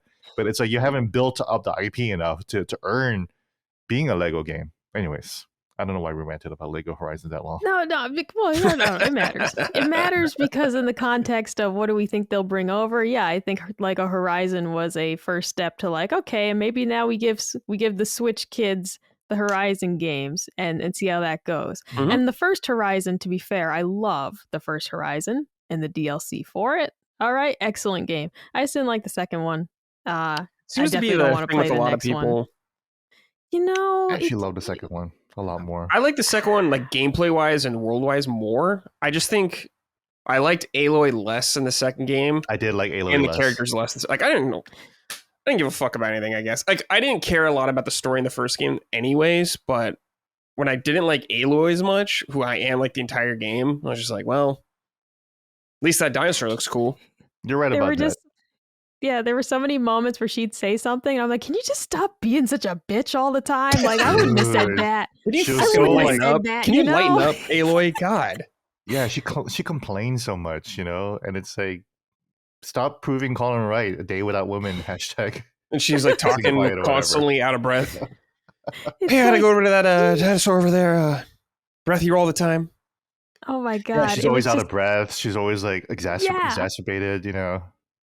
I'm so melancholy about having saved the world or whatever. Yeah. And I'm so upset that I've proven myself, and the villagers love me now. When they used to, shun me, I'm so upset that Yeah. they've accepted me. Like I Yeah. just, Oh, because this the first burden! game, I'm such a special character in this world.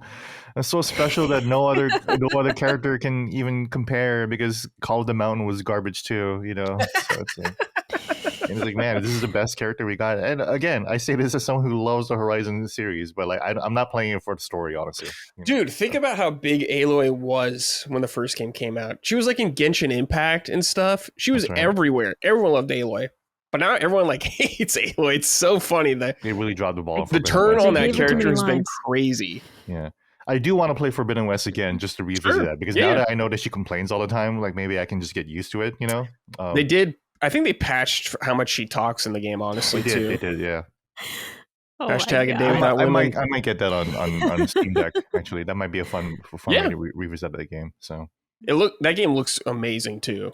It looks so good. Gorgeous. So Some good. awesome levels. So yeah, I Yeah. love to see Horizon on the Switch too. I think that makes the most sense out of the Sure. tentpole IPs that are current right now, other than Spider-Man, which Spider-Man of course makes sense too. Mhm. God, I'd love to see Spider-Man on Nintendo Switch. I'll play the hell out of those games all over again. You know, Yeah. both of them, all three of them. It is funny. People were talking about, and I'm curious what you guys think about this, more games coming to Xbox and stuff like that because of Helldivers and stuff and this whole thing going on there. And Colin brought up a funny point. He's saying that they weren't even putting like Freedom Wars on Xbox or Hot Shots Golf. That's on Switch, but not Xbox. Like some sort of like super fuck you to Xbox. I wonder if they'll continue just to do more Nintendo stuff and some things not for Xbox. Like some games Xbox gets, some games they don't, kind of thing like that. I wonder. Because I got Helldivers. Maybe if it's more like shooter centric or something like that, I think the audience may like. Maybe. I don't know. Weird times ahead, I guess, with all this shit, how gaming's going now. Yeah, I have no doubt that they did a cost analysis of Patapon for the cost of producing a port, which is probably not too expensive, versus how many people would buy it on Xbox, which would be almost zero. You know, Yeah, because Xbox players don't buy games, they don't buy niche games. You know, they like AAA stuff. They like the studios that Xbox bought. You know. Mm-hmm. Bethesda games and shooters and multiplayer games and like massive third-party games, you know. But Xbox, sadly, has kind of fallen off the wayside in terms of like supporting like niche studios and niche genres. You know, Xbox Live Arcade was the platform that created the indie boom of the early 2000s. You know, and at Xbox ID did a lot of great work, you know. Yeah. But then it also fucking produced Fortnite, so there's that. But yeah, I'm sure they did cost analysis. Like, dude, like even if we made an Xbox port, which will probably make some money, it's like not worth. Yeah, and is it worth the hit to your image? I guess as the company. Yeah. I don't know. Yeah, Gene, I'm really curious to see how Remake will do on Xbox when it finally comes out. Final Fantasy VII, remake, yeah. Because I'm interested. 16, according to Reese Elliott, our friend, or Analytics, he said it sold less than 100,000 on 16 on Xbox. Mike is one of them. Didn't he have to retract that though because it was just based on reviews? No, he was on my show and I talked to him about it and I asked him. So he talked about it, I think, with Colin on Plus. Then I asked him about Final Fantasy numbers, and that's what he told me. Unless he did it after that show, which is possible, I suppose. Wait, is he basing it on reviews or something? I don't know what his method is. I have no idea. I think Reese seems like a nice guy, but like I did see, and someone correct me if I'm wrong, but I did see some controversy where he was gauging that based on reviews, which is not a good metric for. If he said that anywhere, I don't know. Or someone's. Maybe I'm confusing him with someone else. So I don't know. I have no idea. But I don't know. Yeah. Anyways, Final Fantasy, regardless, I mean, Final Fantasy probably doesn't sell well at Xbox, so it's like I feel like it probably won't sell all that much on Xbox either. No. Like, I'm curious about Switch 2 numbers. That'd be interesting to see how it does there. I think it'll do very well on the Switch 2, especially in Japan. Yeah, the Japan audience is what I'm most curious about. Yeah. How to sell, but I don't know. It is an older game now, but who knows? Yeah. It'll do well. I was watching the first trailer, the debut trailer for Final Fantasy 16, and it's like, man, that trailer looks so good. Like, there was so much possibility with the next Final Fantasy, blood and the espers or the summons being centered and the music. Are you talking? 16? Is that what you're saying? 16, yeah. The very real first trailer. 16, Okay, yeah. Like 3-4 years ago. Yeah. And it's like, man, that was so exciting. And when we got the game, it's like, yeah, it's pretty good. Yeah, I mean, all that shit's in the game. Yeah, it's all in the game. It's just, there were just a lot of other shit in it. So yeah, that's true. All right, let's talk about what we've been playing. Gene, we'll start with you because you teased this earlier. You're hyping up Mind's Eye. Yeah. Well, first let me talk about an actual game coming to the Switch, Switch One, which is Shinobi: Art of Vengeance. Sega actually stopped by the Washington Post newsroom, so it was nice to have some visitors in the newsroom, and I got to play a little PlayStation, their PlayStation 5, and they had a dev version of Shinobi: Art of Vengeance there, and it's developed by Lizard Cube, who also developed Streets of Rage 4, which I consider like a top 10, top 15 game of all time for me. All time. To me, it's the best brawler, and brawler is basically one of my favorite genres of games. So like it easily makes one of my favorite games of all time list. And let me tell you, Shinobi feels amazing. The game feel of the combos feels so good. This is a great year for a really good game feel for games. Expedition 33 with the parry systems. I always talk like. I make fun of Expedition 33 fans, but like I do love the game, and I think the game feels amazing, and I think a large part of that and a large part of its popularity is due to how good it feels to parry and defend in that game. Donkey Kong Bonanza feels so good to move around and punch things, and here comes Shinobi. Feels so good to run around and punch things. The walk animation is beautiful, the sprinting animation is beautiful, but the combo systems is incredible. I did not realize, Ninja Gaiden Ragebound is coming out next week, I think, right? This week. Really looking forward to playing that. I'm looking forward to Colin playing that on the stream this Friday. So check that out. I'm definitely going to be watching that stream because I'm really, really interested in that game. But I think that's going to be like a more traditional, platformer, action platformer, whereas Shinobi: Art of Vengeance truly feels like a 2D brawler. Where there's just like a lot of combos, there's a lot of tech follow-ups, you unlock more skill trees that unlock air combos, air juggles, there's the dive kick feels so good. You can hit someone really hard, jump up in the air and dive and chase them and dive kick them, and then there's this awesome insta-kill mechanic that harkens back to the PS2 Shinobi, where PS2 Shinobi was all about just killing everything in one hit and just keep moving. This one feels like kind of similar, where if you have this insta-kill mechanic lined up, and you can just slash through like multiple enemies and just destroy them in one hit. Awesome for combo potentiality. You can trigger that in the air, which feels amazing. The platforming is very, very challenging, and so I'm sure that's a turn off to Micah.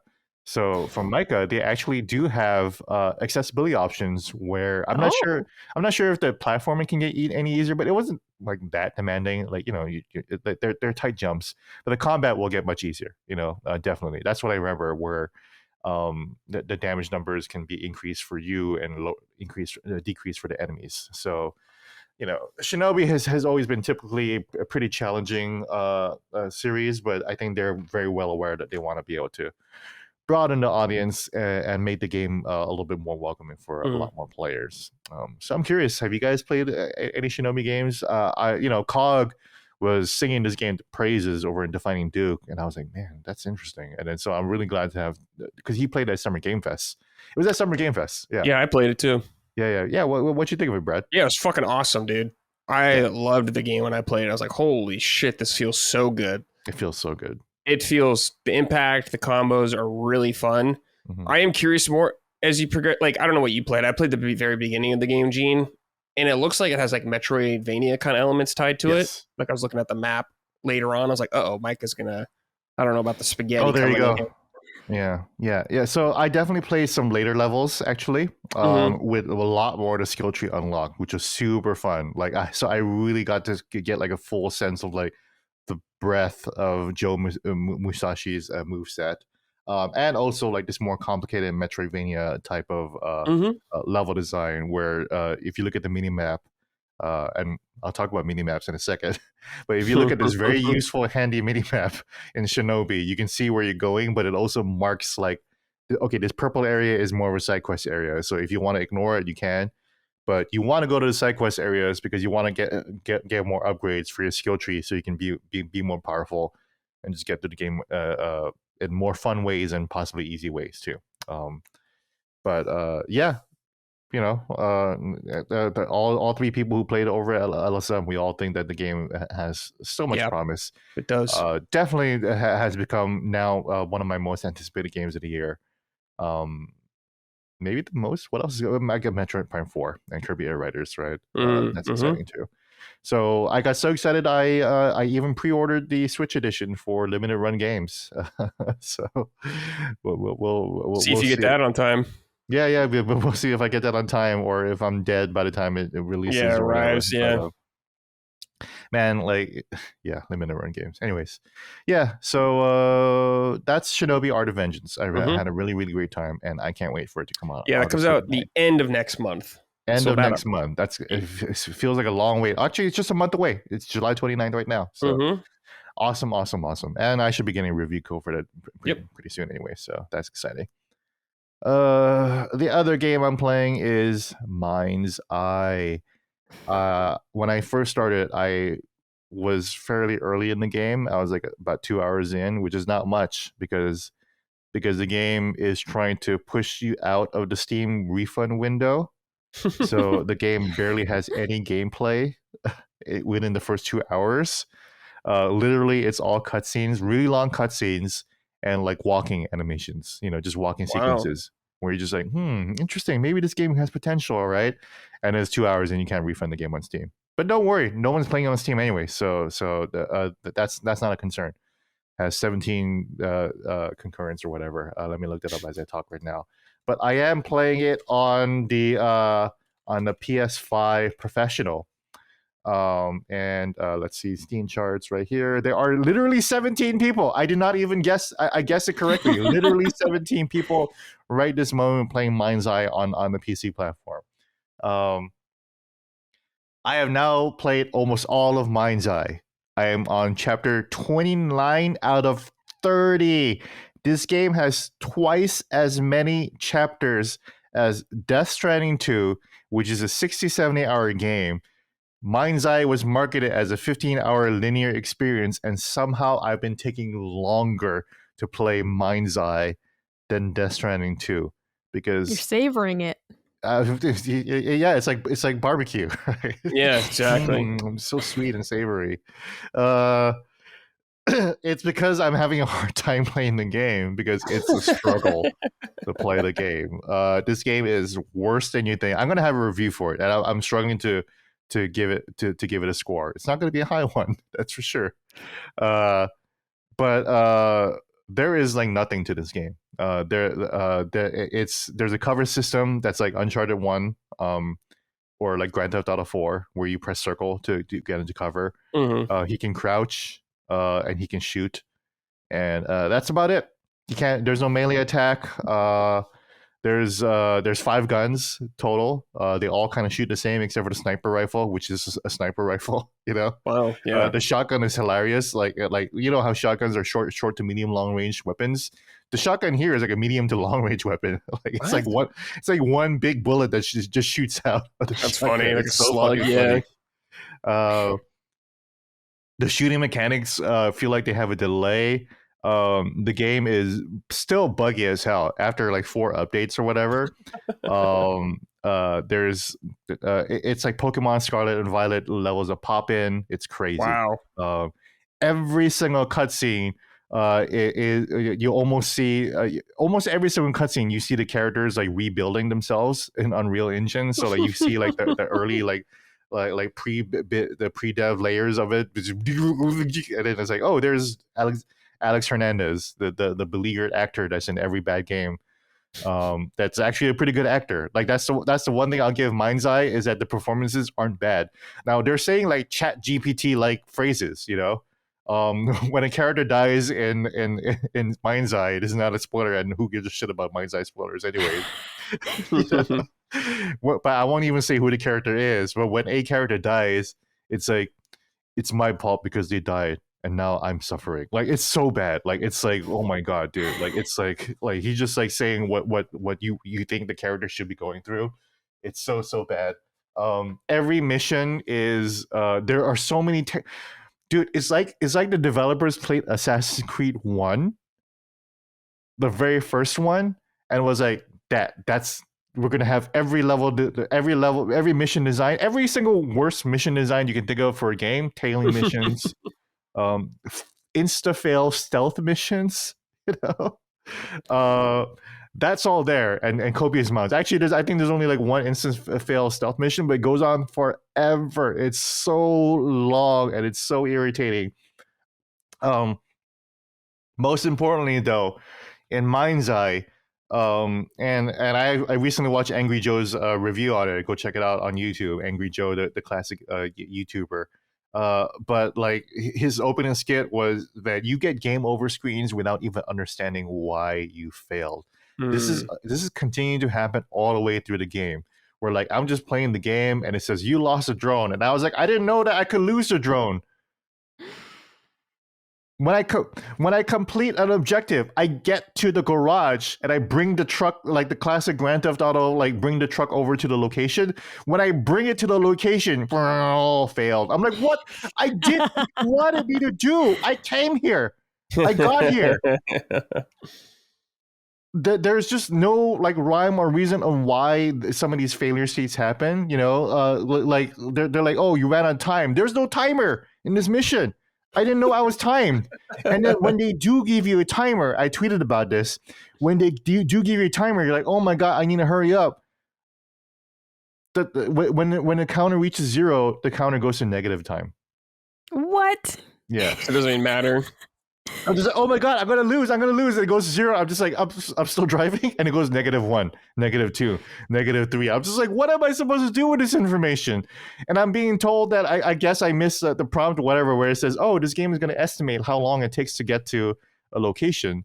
And then that's what it is there for. But it doesn't, it's useless information. Like the timer didn't need to be there. I don't need to know how long it takes to get there. I guess it's because there's so much driving in this game, because like 70% of the game is driving to and for like locations. That's it. You know, you drive all the way to the other side of the map, you shoot like 5 robots, and they're like, okay, great job, Jacob, now come back to the laboratory. I'm just like, what the fuck? I gotta drive all the way back and do that again? There's no music, there's no radio to listen to. You know what? There's nothing to listen to. Ingrams. So you got to listen to. Yeah, that's a podcast game. It truly is a podcast game. Except I'm trying to pay attention to the story, because I'm trying to take this game seriously. And like but the only thing that fills the time between the driving is like the chattering between the NPCs on your phone in your Mind's Eye. You know, when you call people on your Mind's Eye, and you're like, oh, call Charlie, call Marco, and then the only conversation topics you have is, Jacob, hurry the fuck up, you're running out of time. Like the whole time, every conversation is just them fucking nagging at you about why you're not at the location already. That's it. I mean, I'll say, man, this sounds like dog shit. It is like that Leslie Benzie's former coworker, this other guy that used to work at Rockstar, he was like, oh, I played Mind's Eye despite the reviews and I thoroughly enjoyed it. He had nothing good to say about the gameplay. He was like, oh, the story, the music, the acting, all quite wonderful. And it's like, honestly, well, the story isn't that good, right? It's got a nice, interesting arc, right? The arc of the story could be good, right? Military soldier who is taken over by the mind's eye, and like blacks out and like wakes up and like his whole platoon is dead or injured, right? And he doesn't know what happens. And then so now he's trying to go to the tech company, which is run by this Elon Musk-esque type character, billionaire who is building a rocket boy. You know, that's the name of the company name, that Build a Rocket Boy, Leslie Benzies studio, building a rocket to figure out what happened. What is this tech that's called the mind's eye? You know, so it's fairly interesting, except that the moment-to-moment storytelling is awful. The characters are awful. The music is actually not bad. The music could be good if it was in a different game, you know. Yeah. And the acting is fine for what it is. Like they're trying, you know, like it's really it's just it's like trying to like it's like acting The Room like really well, basically, you know. So like he's full of shit, you know, that former Rockstar developer.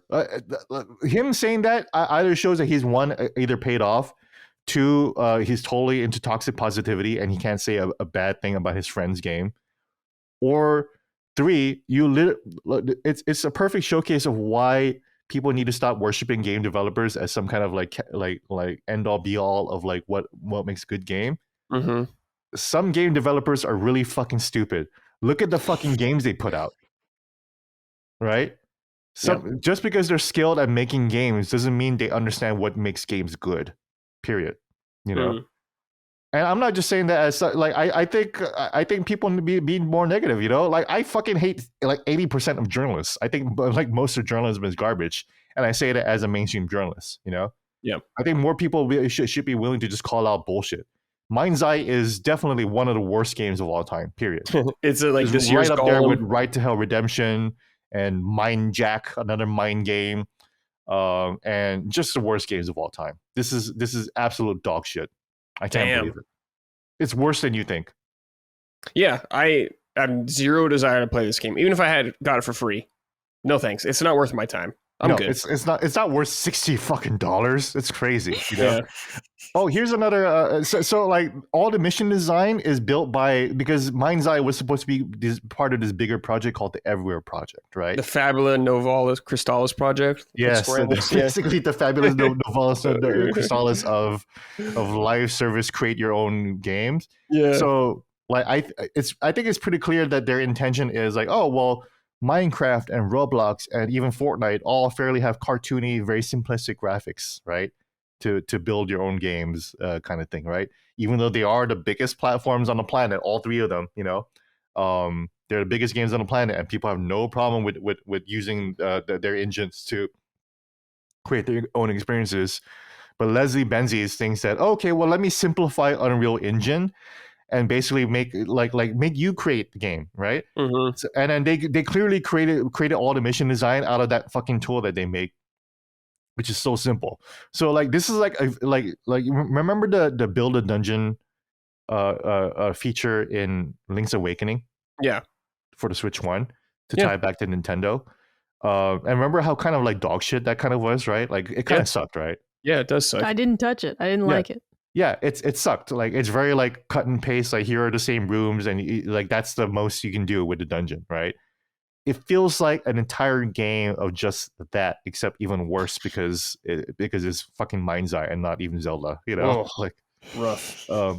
It's like they didn't even try. Dude, I'm at the final levels and like there's no mission design. It's just roads and roads of dudes to shoot. They're not thoughtfully placed anywhere where but maybe we can have this kind of enemy here and for narrative. Like no, it's just dudes in the way for me to shoot.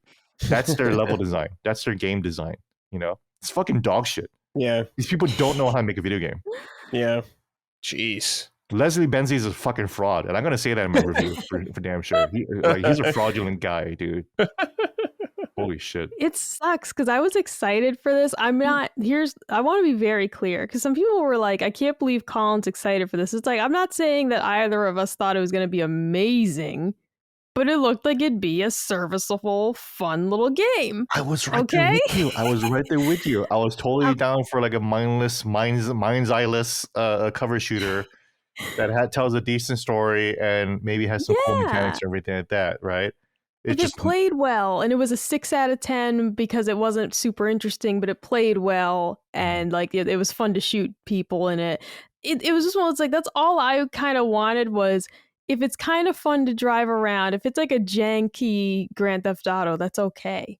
I wasn't expecting it to be my game of the year. I it's just not thought even, maybe it looked kind of fun, it's but it way worse is than Grand it's Theft so Auto. bad. You can shoot anybody and nobody will care. There's no cops. There's no justice system or anything like that. It's a game with zero consequence. You can just run over people all day and it's totally fine. That's so funny. You That's can't what happened steal to me in anyone else's Starfield. car. You're only locked into the car that you can choose, which is crazy because like one of the last levels is just a bunch of like army dudes shooting my fucking car. So I have to leave the car and I have to run across the whole fucking map without a car. It's crazy. Oh my God. And then I have Marco Silva, the fucking Elon Musk billionaire, saying, "Jacob, where are you? Stop dilly-dallying." And I'm just like, I don't have a fucking car. And the weird thing is that this game is like pro Elon Musk. You're like, no, you have to work for the billionaire. He's a good guy, you know. And then so Jacob loves him, you know. He's like, "Oh, Marco, you're my buddy. I'll like, look after you." I'm like, "What the fuck is this? This is so weird." It's very like conspiratorial, like government, like anti-government kind of thing. And thing, you know, not to get all political, but it's like super like, oh, private industry is like the best thing, and government fucking sucks. Even the military fucking sucks too. I don't know, wild game. Yeah, I definitely was with you and Colin. I did not think you guys were that crazy. I was totally like, hey, I'm totally down with like an Unreal Engine ass Xbox 360 Yeah. game, you know. It's just way worse than you think. It's just absolute dog shit, irredeemable. Yep, easy Anyways, pass. That's Easy skip. That's what I've been playing. Okay, very nice impassioned rant. Yeah, Love it. All right, Micah, what about you? Yeah, so still playing Donkey Kong Bonanza, having a lot of fun with it. Good. I'm enjoying the variety of like environments that you get to visit. My favorite so far being the snowy world. I love Beautiful. snowy environments in games. I love snowy time settings. Those are always my favorite places to hang out in video games. So no, it's very cute. I really like it's little things. Throughout the levels, you can build these little like what do they call it? To take a nap zone. So I can't remember. Yeah, what it's your little called. like house Little fort nook thing, what a rest stop thing. I you forgot build what this the term little is. thing where you can take a break, get your health back, and you actually get bonus health. But in those every time you take a little nap in a new place, Pauline will like say something to you, and it's usually just like very cute, you know. And it's because okay, I'm not gonna lie, I was a little disappointed when I found out Pauline was in it. Because I'm like, I didn't want some like kid buddy hanging with me. All right, I just wanted to be Donkey Kong going nuts, and they're making me like her. You know, it's like they're doing it. Gotcha. It's The Last of Us 100% of like, God damn it! I found I had to tote this kid around, and now you're making me like the kid. Okay, and it's working. So You know why, Micah? Because she is not constantly talking and being annoying and telling you how to solve everything. No, she's not. She's quite pleasant to have around for the ride. All right, like she's fine. And then you have those cute little scenes when you take a little nap to regain your health, and she'll be like, "I had a dream I was covered in chocolate." And it's like, all right, that's real. Very Micah coded actually. Yeah, when you think I about like it. that you can ignore her too. Yeah. If she's like, you awake, I love DK? hot dogs. It's like, bitch, I'm trying to sleep. You know? Yeah. That's how I knew I liked her, Brad, because I was like, I never ignore her. She'll be like, "Are you awake?" And I'm always like, "Yeah." Yeah. It's like, yeah, what? You know, so I'm warming up to Pauline because when they first revealed, it was like, oh, you know, I don't know about this. I don't know if she's gonna be annoying or whatnot, but she's cute, she's fun, and just the world itself, the abilities that you keep unlocking. Like I just unlocked the zebra Bananza yesterday, and so. That song is so they good. look so fucking strange too, man. Like the one thing I will say I don't love about the game is the transformations, just how they look. They look awful. Yeah, they're a little off-putting they're a little unsettling. Intentionally. They are unsettling. Like it's like a really like buff-butted zebra. Like it's just fucking weird, man. It's weird. I don't love the look of it. I love the play of it, and I like how each one feels in terms of like the zebra ability to like dash really quickly. Like they're cool, and I like how they play into it with the different challenges as you go through and find those, it's like, okay, well, the zebra's challenge is like you gotta fucking dash around and get stuff quickly because the ground under you is falling apart and shit. I like how they're using them, but I just have to admit that in terms of like style and design, I don't so far love the transformations. I just find them kind of off-putting and kind of strange. You got a ways to go, so get used to it. There's one that's like not as bad. But the other two are pretty gross too. So I think there is one that's worse than the zebra. The zebra is pretty off-putting for sure. Even the Kong one is like, just like. I don't love the coloring for the Kong one, for example, because it makes him look, I don't know, so gray and like kind of evil and a little evil, yeah. Yeah, and like you get the banana and he looks like angry about it, and I'm like, what happened to my happy, bubbly Donkey Kong? I know, he's a little goofy, like, I love that. He's baby. Exactly. Exactly. So I think that's where the uncanny valley is, right? Because he's so baby as regular Donkey Kong, and then like all of a sudden he just like, it's like he's like, he gets like zebra, injected with testosterone. He like can't control his anger. Yeah, he's like Bane Zebra, all of a sudden. Exactly. But the song is dope though. Zebra. Yeah, I'm liking the music. Like it's one of those things of I'm really enjoying the soundtrack so far. I'm enjoying just hanging out in the world and everything and seeing it. So I was struggling a bit at first with feeling invested in finding everything. I wasn't trying to like 100% the sub layers, but I was kind of feeling like I was just going beat to beat, like, okay, here's the next thing to do. And it wasn't until I got to the stage with the little like icy looking rock people. And something about that stage clicked and I just started searching everything. And then I really did start going around every nook and cranny and like really searching things out, and there's a banana popped up on the radar. I want to figure out how to get it. I don't know why, but like once I hit that sub layer, it really clicked into place, and then I was so much more invested in really trying to find as many things as possible.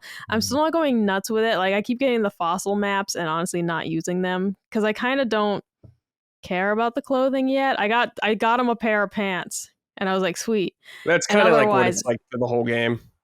Yeah, I mean, I got him. I was kind of hoping they would have gone a little harder on his attire, the stuff you could get. But it's still cool, I guess, like getting new ties and stuff. I do wish that they gave him a little bit more snazzier outfits besides just pants and that. Because Pauline gets like way more creative stuff. Yeah, like full-on get-ups. Yeah, that's what I do want to earn is an outfit for her, and then I'm like, okay, I gotta find the specific fossils so I can get the outfit.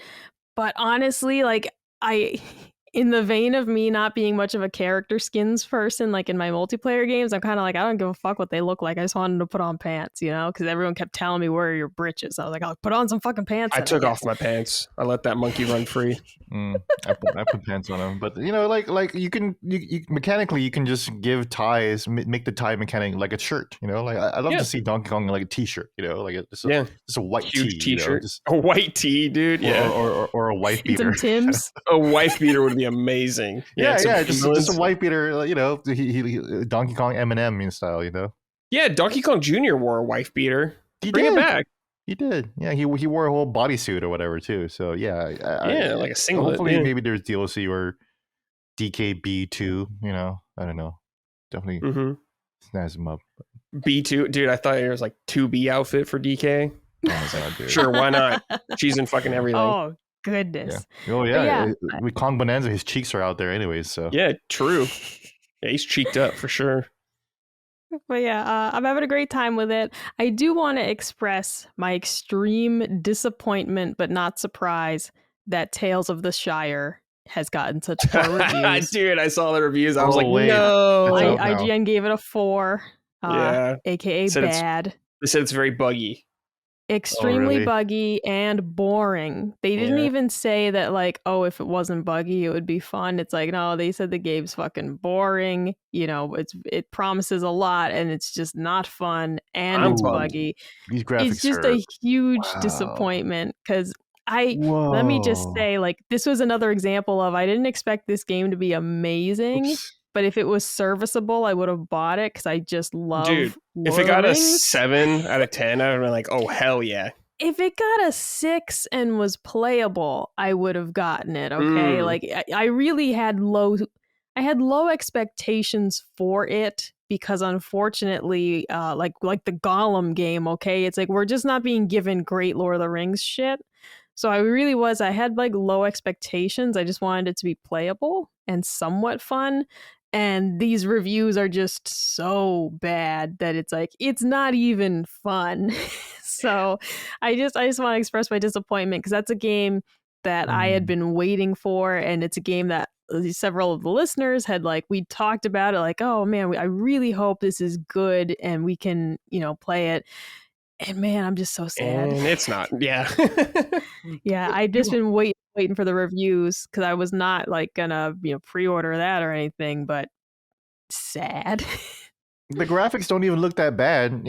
I could deal with the PS2. It's very PS2 graphics, very PS2 graphics, right? But it's like that'd be charming. I love the PS2. If the game was good, but I don't know. I'll probably watch some reviews.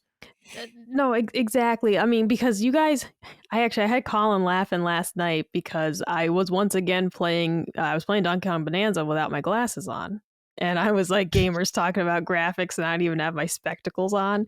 And it's like, yeah, I wouldn't even care about that part of it. Like I'd be fine if it, looked kind of bad and the frame rate wasn't great. That's excusable for me personally. But seeing that it's like boring and super buggy, that's where I draw the line of like, no, I'm not going to play a game for 6 hours and lose all my progress. Like that's the stuff I don't fuck with. So it's just a real shame and I'm very upset. Jeez. Yeah, I am upset too.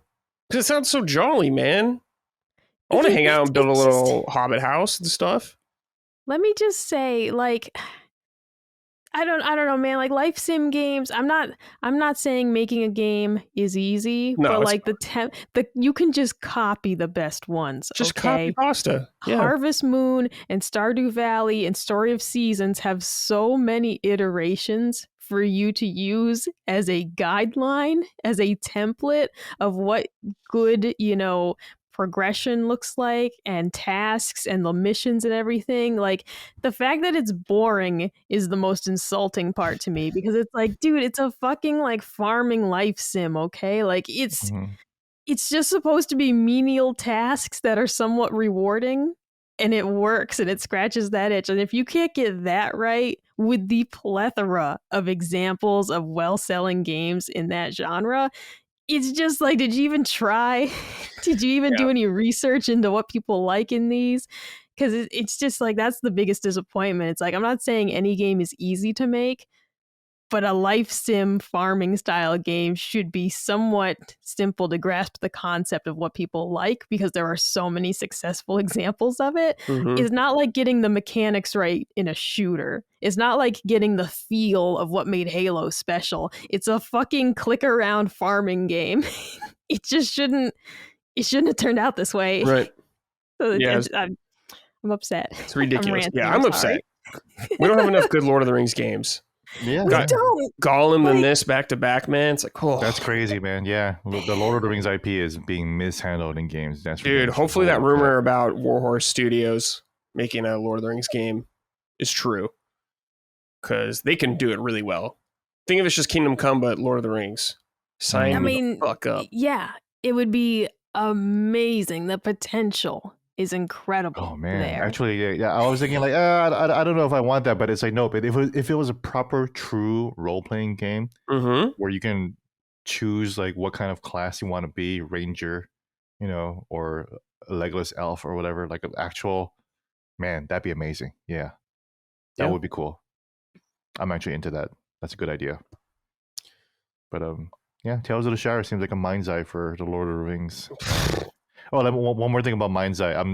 Real quick. I'm so fucking scared of getting the platinum because the platinum is very, very easy to get. Like I'm worried that if I beat the game, I'm just gonna get the platinum, and I'm just gonna have the Mind's Eye platinum on my platinum list. Yeah, Gene, you need to do it. You must. You're the pilgrim who played the game to the end. There's probably only like 5 people in existence who have done so. So the funny thing though is that when I looked at PSN trophies to see how many people got the platinum, it's like 60%. of people. Oh my god. That's a lot of people. I think it's pretty easy to get from what I've heard. It's got to be easy to get. So that's why I'm so afraid. Like once I roll credits, it's gonna be like platinum trophy. I'm just like, fuck. It's on my permanent record now.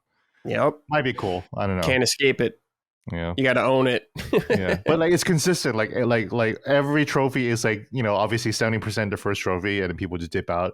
But like after that it's like mostly like all 60%, 60%, 58%, 58%, 50%. Like the drop off is not like hard because like there's like 12 people playing it and we're all fucking finishing it. So yeah. Anyways, Tales of the Shire. I'm sorry to hear. Yeah, I still might check out some reviews just to check it out because sure. I don't know, the PS2 graphics looks cute, but if there's really nothing to do, then yeah, I'm good. Yeah. For me, I've been playing Wu Chang a little bit. I think I've played. Yeah. Tell me about that. 7 or 8 hours. It's fine. It's good, Gene. Like, it's nothing special so far from what I've played. It's not going to do anything, I think, to get people into the genre. If you enjoy the genre already, you may have some fun. First of all, the chick you play is very hot. They let you goon it up as much as you want. There's some crazy outfits going on there. Combat overall feels pretty good, pretty satisfying, pretty tight. I've been playing on PC and it has some performance issues, so it's kind of rough in some areas. I've noticed one of them reminded me of Blighttown, Gene, where I was like, "Woof, this is bad." Oof. But sometimes it seems to run all right. Also, the bosses that I've encountered so far in the game, I mean, I've only fought in like 4 or something like that, 4 or 5. Very easy. I've beaten all of them in like 1 or 2 tries max. Some of the mobs around the world, though, hit like a truck. 2-tap you real quick. So the difficulty I can't really nail down yet. It seems kind of all over the place.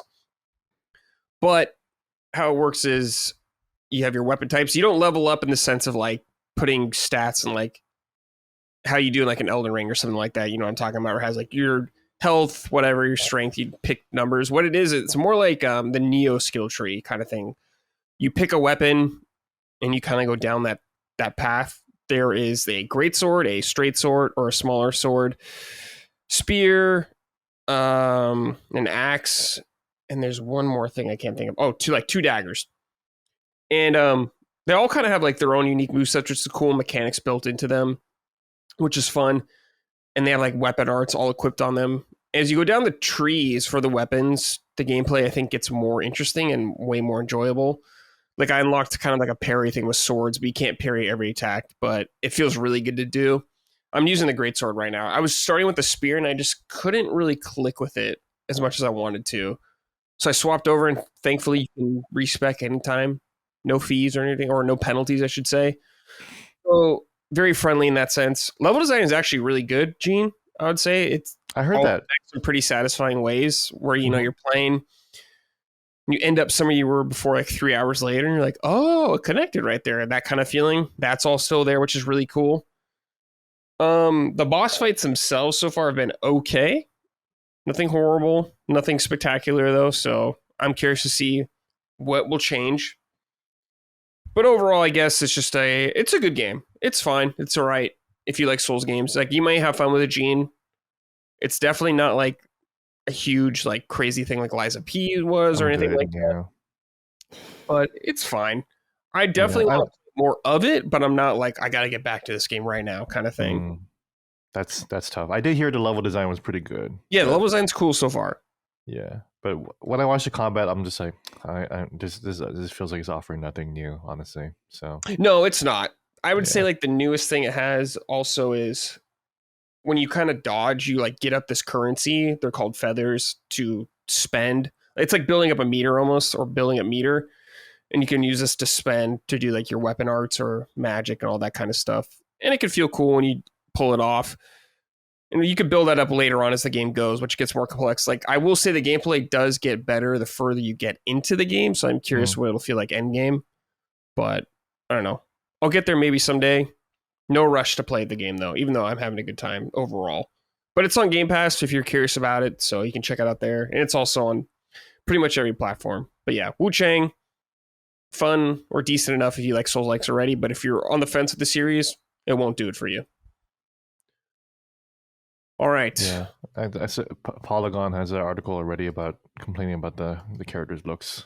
So of course, yeah, of course. Yeah, They're and it's like they're complaining fucking- like, oh, the discourse is all about the characters' looks. It's like I honestly haven't seen any of the discourse. The first time I heard about it is through Polygon. So like, you guys are like, if you don't want people to talk about their looks, don't write about it, guys. Yeah, it was that. Yeah. There was an Xbox Air review. They gave it like a 9.7, which I think is fucking insane. That's fucking crazy, dude. Oh my god. But the dude. only thing they took off points for, or the only minus, was that it was a Gunnar game or something. Mhm. It's like, dude, like Yeah. what? 9.7 for Wu Chang is wild. Like, Yeah, Yeah, for 'cause I range, can give I it haven't like an finished 8. it, but I cannot see that at all. yeah. That's like like- Wukong, I can kind of see because like again, Sure. like it ends really strong. So like if you have that strong impression, then I can totally see like a high score for that. But Yeah. which I don't agree with. I think Wukong is a solid like 7 or 8. You know, Mhm. but yeah, But it's like, why are we still writing articles like that? I don't know, man. This isn't 2013. Yeah. Can we move on from that? For God's sakes. No. There's like a million gotcha games out there. Try writing about one of those with revealing women or something like that. And Or most just- women I know want to play as like cute, sexy girls like that. Mhm. So But I mean, it's like, just let it exist. Yeah, like, who It's gives just a one of fuck? those things of like, I mean, really, to put so much energy into it. It's like, it's a thing that exists. It's their vision for the character. Mhm. yeah. So, like, you might find it creepy and strange, as I sometimes do. When I look at some of these games, I'm like, that's a little much. Mm-hmm.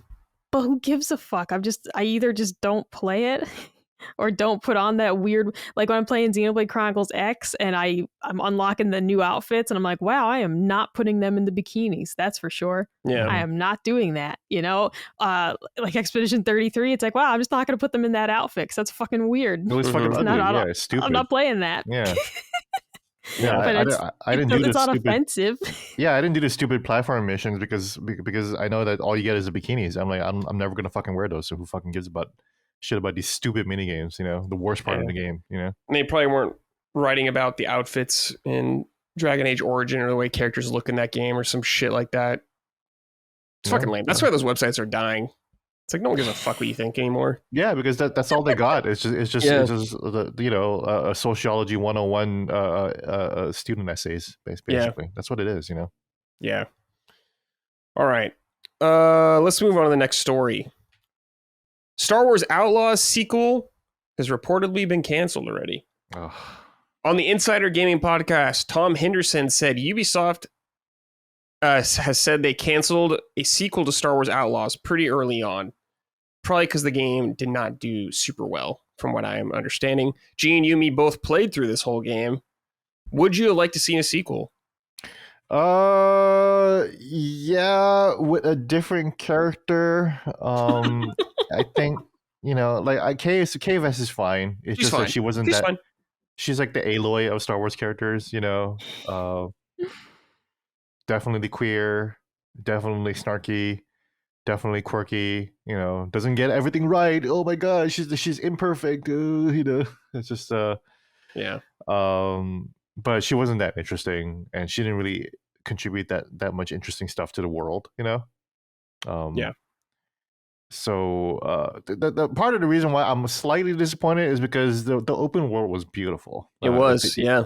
They did such a great job recreating Star Wars as an open world game, and that clearly has a lot of potential. But just the game design just didn't work.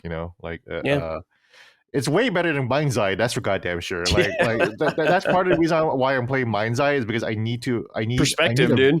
I need a truly shit game to appreciate like what mid games do. So it's like even though Ubisoft is like so cut and paste mission design, which is exactly what Star Wars Outlaws does. That is the same problem as Assassin's Creed Shadows.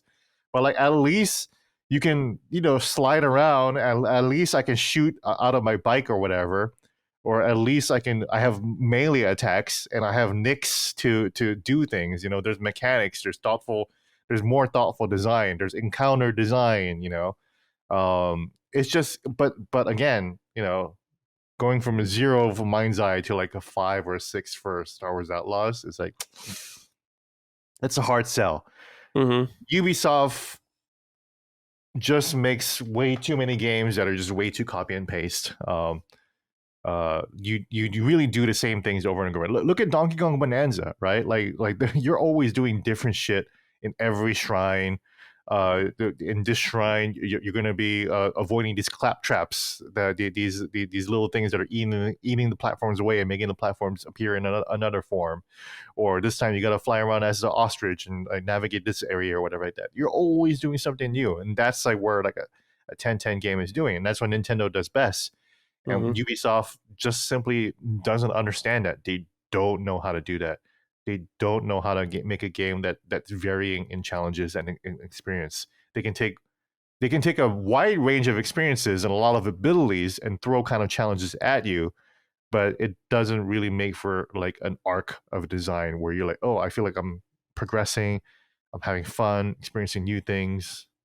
It's just weird that they can't do that. They just keep relying on like, oh, well, here's a stealth mechanic, so here's a stealth mission, so stealth it up. Yeah, I think if they did a sequel, there's room for potential, I suppose. But it's like, I'm not like bummed about there being no sequel. I'm just like, meh, whatever. Maybe I would have played the sequel, but I don't know. Yeah, I think like same with like the Division, and like, you know, the Massive Entertainment also did Star Wars Outlaws, right? But it's like, yeah, the Division might work because it was kind of more of an MMO, so like you kind of need that repetitive mission design. But it's like it's like the same problem as like Final Fantasy 16 had. It's like, dude, you're just like, these aren't interesting things to do. You're not making interesting missions. You know, you're not making interesting levels. These are just, it's just bad. You know, like Astrobot. You know, like I know we're kind of over Astrobot now, and Astrobot is like way simpler to compare to Donkey Kong Bonanza. But like Astrobot was still introducing new things almost every level. It was really cool. You know, well, because that's all. Astrobot is purely gameplay. You know, there is no like. Super narrative element to it and stuff like that, doing different things, so it has to like constantly introduce new stuff. I could suppose from a gameplay perspective, but even like a heavy narrative game like Last of Us Part 2, for example, right? Like once you get to like the second half of the game, like it could have been very like, oh yeah, well, here's everything, you know, like Ellie did in the first half of the game, right?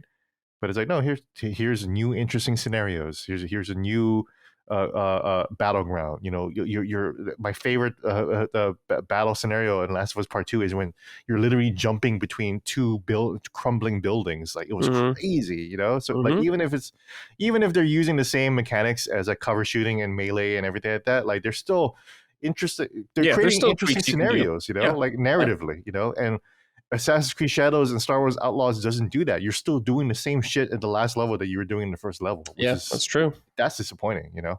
Yeah. All right. Next story right here. Just a quick little one. Lego Game Boy's coming out. They did things in the past like the NES, but I just saw this. I was like, man, this actually looks kind of sick. It looks good. Not sick enough for me to buy, but it's pretty cool, man. Yeah. It is the original Game Boy. It's actually a 1-to-1 size replica of the classic. I didn't know that. But it also comes with 2 cartridges. One is Super Mario Land, and the other is Link's Awakening. Of course, you can't. These aren't actual games, but they do look cool and they're on the display. If I had a ton of space, I might pick one up, but I won't. What do you guys think of this? Do you think it's cool, Gene? It is cool. I did think about getting one, and then I realized I actually have 3 original Game Boys on my own. So it's like for display, for holding, for looking at it, it's like I have the real thing, and this looks really close to the real thing. So if you don't have one and you want it, or if you're a Lego fanatic, just go for it. And it's it's priced pretty nicely, $60. Yeah. That's cheaper than I thought it would be. Yeah, that's cheap enough to. It was a price that made me want it. I was like, oh, that could be interesting. But I already have the regular Game Boy. I don't need one to hold or look at. So I think I'll pass on this one. But it looks cool. Really good job, guys. Yeah, I wish it would have been cool if like the screen was like some kind of mechanic that actually played the games. You know, if it actually came like black and white. You know, that's the handicap there. But it's like. It'd be cool if like the games were actually playable. I would absolutely buy it if the games were playable.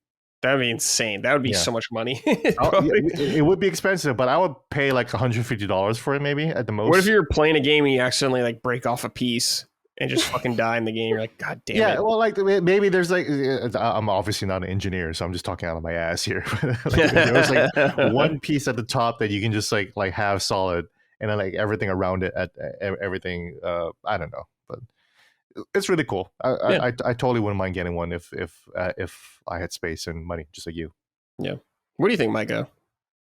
No, I think it looks awesome. I heavily debated about this, but like you said, Brad, space is at a premium these days.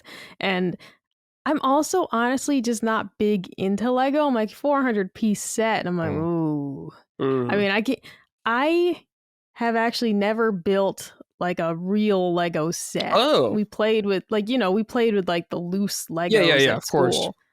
But I don't think I've ever actually followed a Lego guide and built something. So I'm like, I don't even know if I'm going to like doing that. and yeah, like it's really cool. I think it looks awesome. And the price point is perfect. I'm happy to see that it's affordable because people are really stoked about this. So I'm happy to see that it's not like exorbitantly priced. But I can't think of a place where I'd want to put it, you know? So I'm not going to buy one, but I do like it a lot. I'm glad they're making these. Hell yeah. All right. Next we got some Square Enix sales updates. Strangely enough, this was buried at the bottom of a Final Fantasy 14 press release.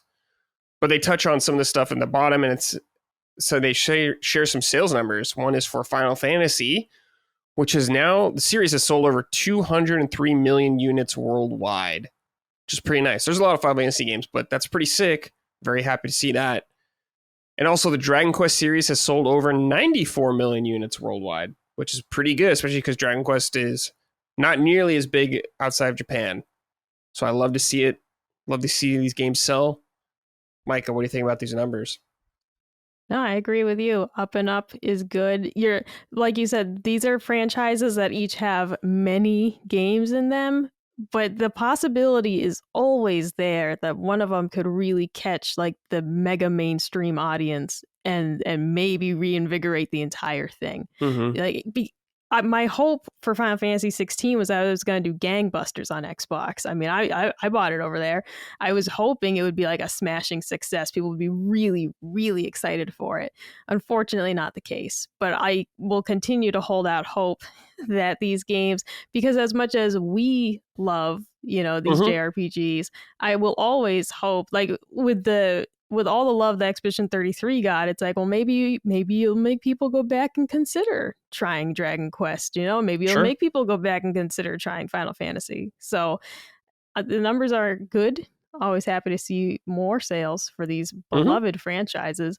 And I'll just keep hoping, though, that someday they'll hit like really like, I don't know, some TikToker will be like, you guys gotta play this, and everyone will go play it, and then Square Enix will finally be happy. Yeah.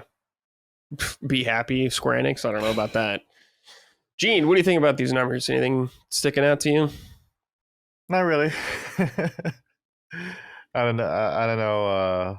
It looks fine. Yeah, not impressed because Final Fantasy sounds impressive until you realize that they have like 1 million games. So 200 million's a lot, though.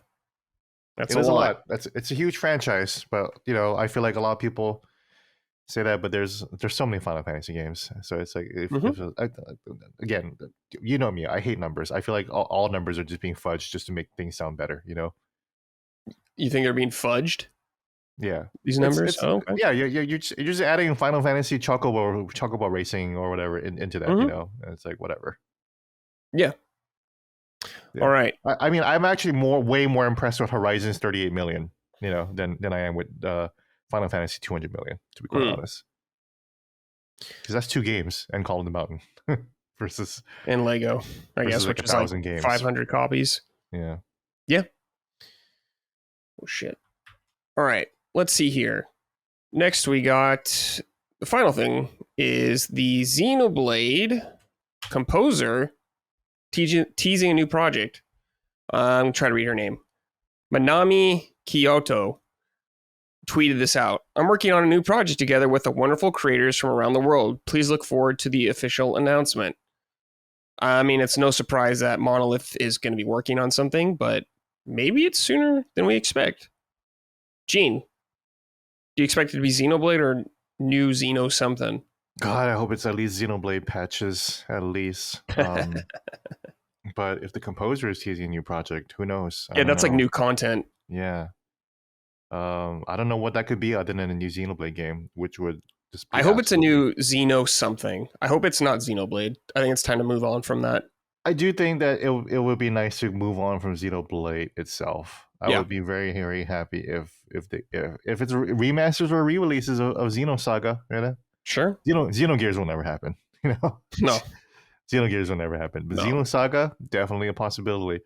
Those games are okay. like I love the story, I love the world, but like, you know, and part one is pretty cool. Two has an awesome story, and it's just a shitty game. So it's like, you know, it'd be nice if they can fix some of that up. But who knows? I don't know. I have no idea what they could be thinking of. Yeah.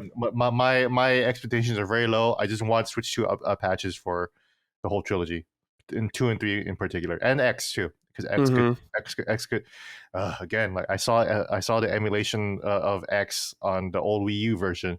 I was running at 60 FPS, and it's like, oh my god, that looks so freaking good. I don't care about performance all that much, but I do agree that it is mostly objectively better, and especially for a nice huge RPG like X and 3, like, oh my god, that I would play the whole game fresh, new game, just to experience it that way, you know.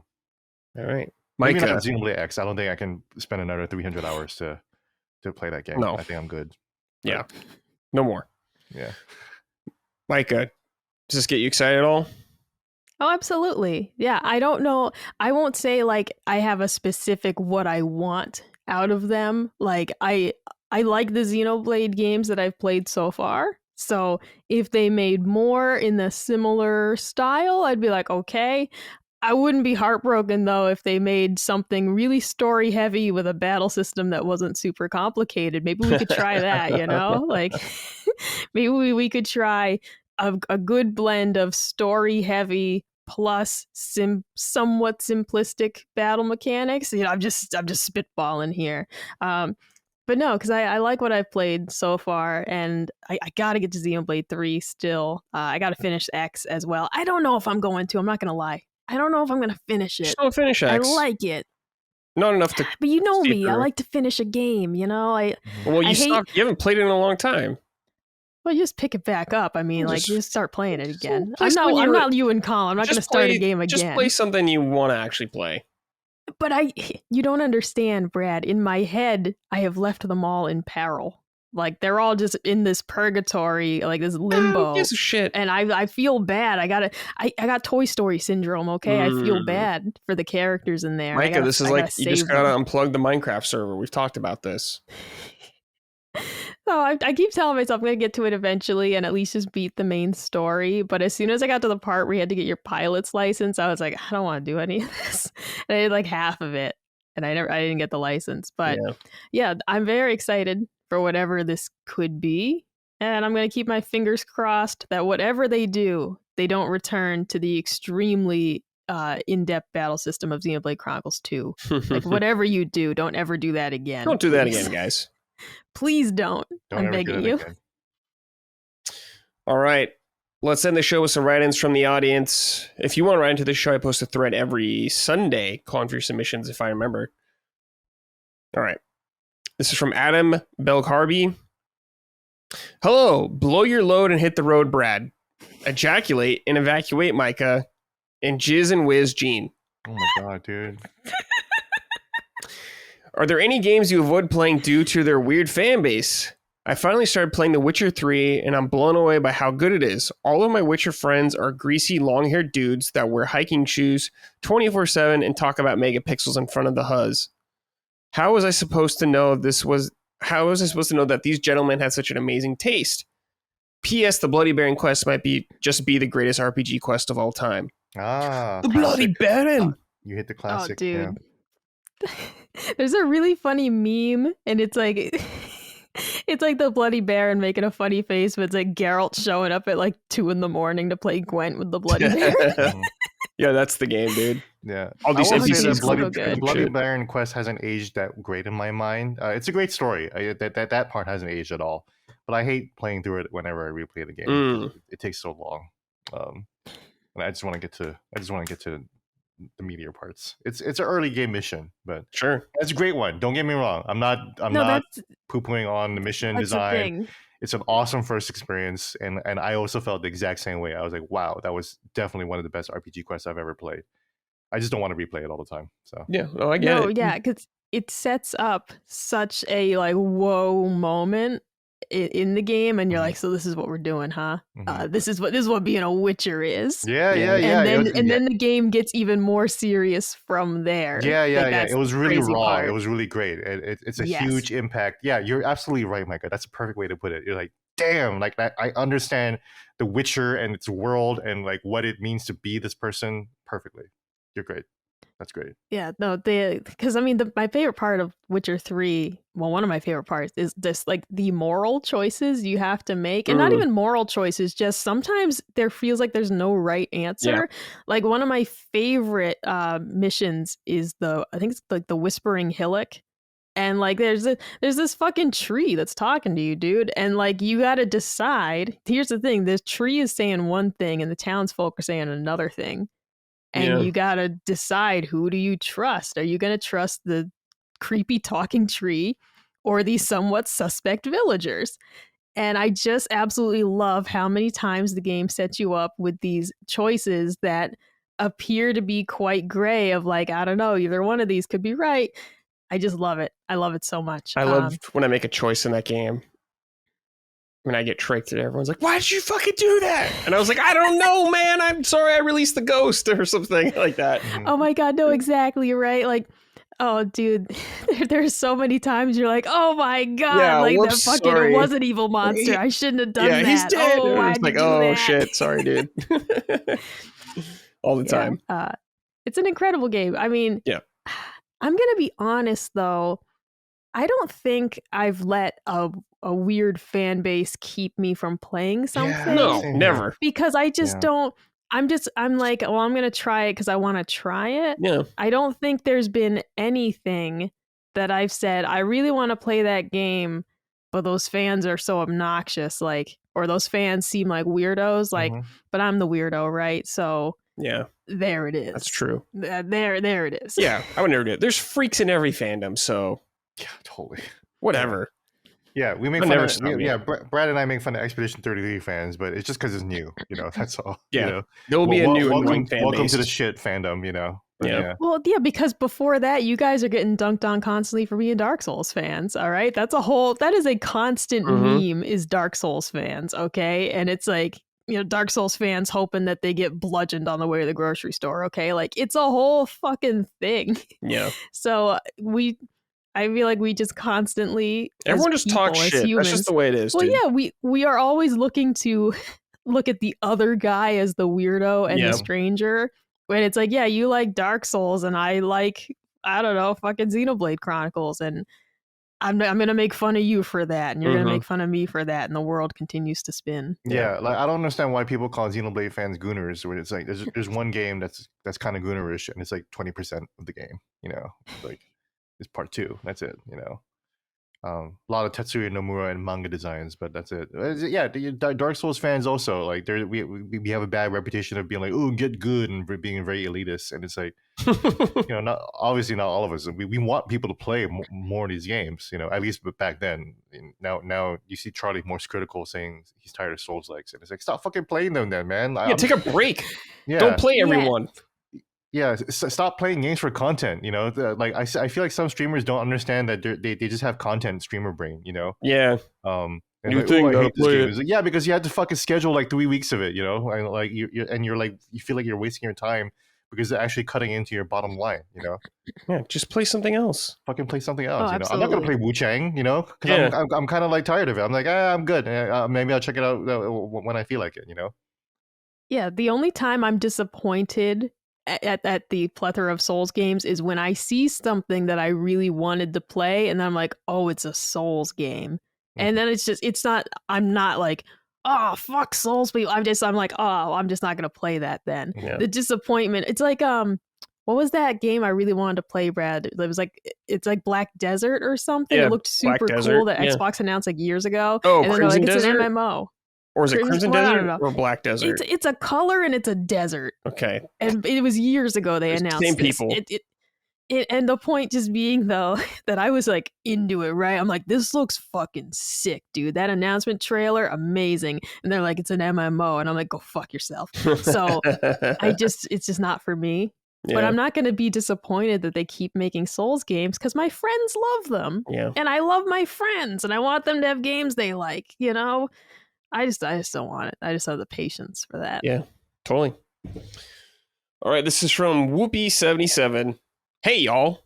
Is it weird that I have beaten Donkey Kong Country Returns and Tropical Freeze, but 2D Mario has never clicked with me? It's something about the weighty feel of DK that clicks with me more than Mario. 3D Mario clicks with me, though, so perhaps my brain needs rewiring. Anyways, love the show and have a good one. All right, do you guys think it's weird that he likes these games, but not 2D Mario games? No. Game. As we were talking about, game feel is important. So I totally get it. I don't think you're that crazy. Donkey Kong does feel heavier. And I did see someone complain that I said that Donkey Kong Bonanza feels like Mario. And they were like, oh, I wish he felt heavier. It's like, that's a fair point. I actually think Donkey Kong feels fairly heavy in Bonanza. You know, when he lands, it's always like a nice crater. There's a good sense of impact, there. Mm-hmm. Yeah, so there's some nice impacts. So don't get turned away. You know, the Donkey Kong still feels like a gorilla moving around, but he also feels really great. But 3D Mario is a little floaty. You know, there's a precision to the Donkey Kong Country games that makes them way more challenging. That's why they're so challenging, because when you're speeding through these levels, you have to like hit the Kremlin on the head, boop, boop, and then jump into the barrel right there without even touching the ground. You know, there's a lot of precision that goes into Donkey Kong Country that Mario will often have, but doesn't quite demand all the time. You know, right? And I say this as someone playing Mario Wonder, and there's a lot of that too. I'm actually playing Mario Wonder too, by the way. I'm actually trying to get through that. Because you never played it, right? Did you skip it? I never finished it. I only got to like World 4, and I just like stopped. So like right now, I'm just like. Because I kept getting tired of running out of lives, and I was like, man, a lives mechanic, you know, like that's interesting. So that's why, like, I don't know if people saw on my Twitter, I actually decided to do an infinite lives glitch, or not even the glitch. It's just the trick to just hitting a Koopa shell over and over again to get 99 lives. Mm-hmm. So I'm making my way slowly through Mario Wonder. And yeah, as someone who just played Donkey Kong Country recently and playing Mario Wonder now, I totally feel you. They totally feel like different games. Yeah, I don't think it's weird. Like Gene was saying, just game feel. Yeah, just whatever you prefer, I guess. That said, there are a lot of good 2D. That you're smart enough and aware enough to feel that. That means you're an experienced player. You're a gamer. There are a ton of Mario games out there, 2D ones though, and some of them feel pretty different from each other. That's true. So you can maybe keep trying if you really want to like Mario. You might find one eventually that you do like. Mm-hmm. Try Mario vs. Donkey Kong. I kind of want to try that now. You know? Oh, that's like a puzzle platformer. It's a puzzle platformer. Yeah. But, you know, it is a sequel to Donkey Kong 94, which I love. So I feel obligated to check that out, even though I kind of wanted to check out Donkey Kong 94 again. You know, honestly. Sure. All right. This is from Neely 4x4. Howdy, beautiful people. I just booked a nice 5-night beach trip with my wife and my toddler in a little over a month. Yo. Other than family beach time and some tasty food, I'm mostly looking forward to some Switch 2 time on the balcony with a tasty drink. What games would you recommend for a beach trip? For reference, I've completed Link's Awakening, Persona 5 Royal, Metroid Prime, and Yoshi's Crafted World since I got my Switch 2, and I'm currently blasting those bananas in Donkey Kong, but expect to be done with it all the time I leave for my trip. P.S. I can't see Poppy Kong anymore and not think of Kong Pussy. Thanks, Gene. More Kong pussy from me. Oh man. Oh, jeez. That is foul. Poppy Kong. Oh man. All right. Beach game recommendation for 4x4 here. Oh man. I would say I don't really have an answer.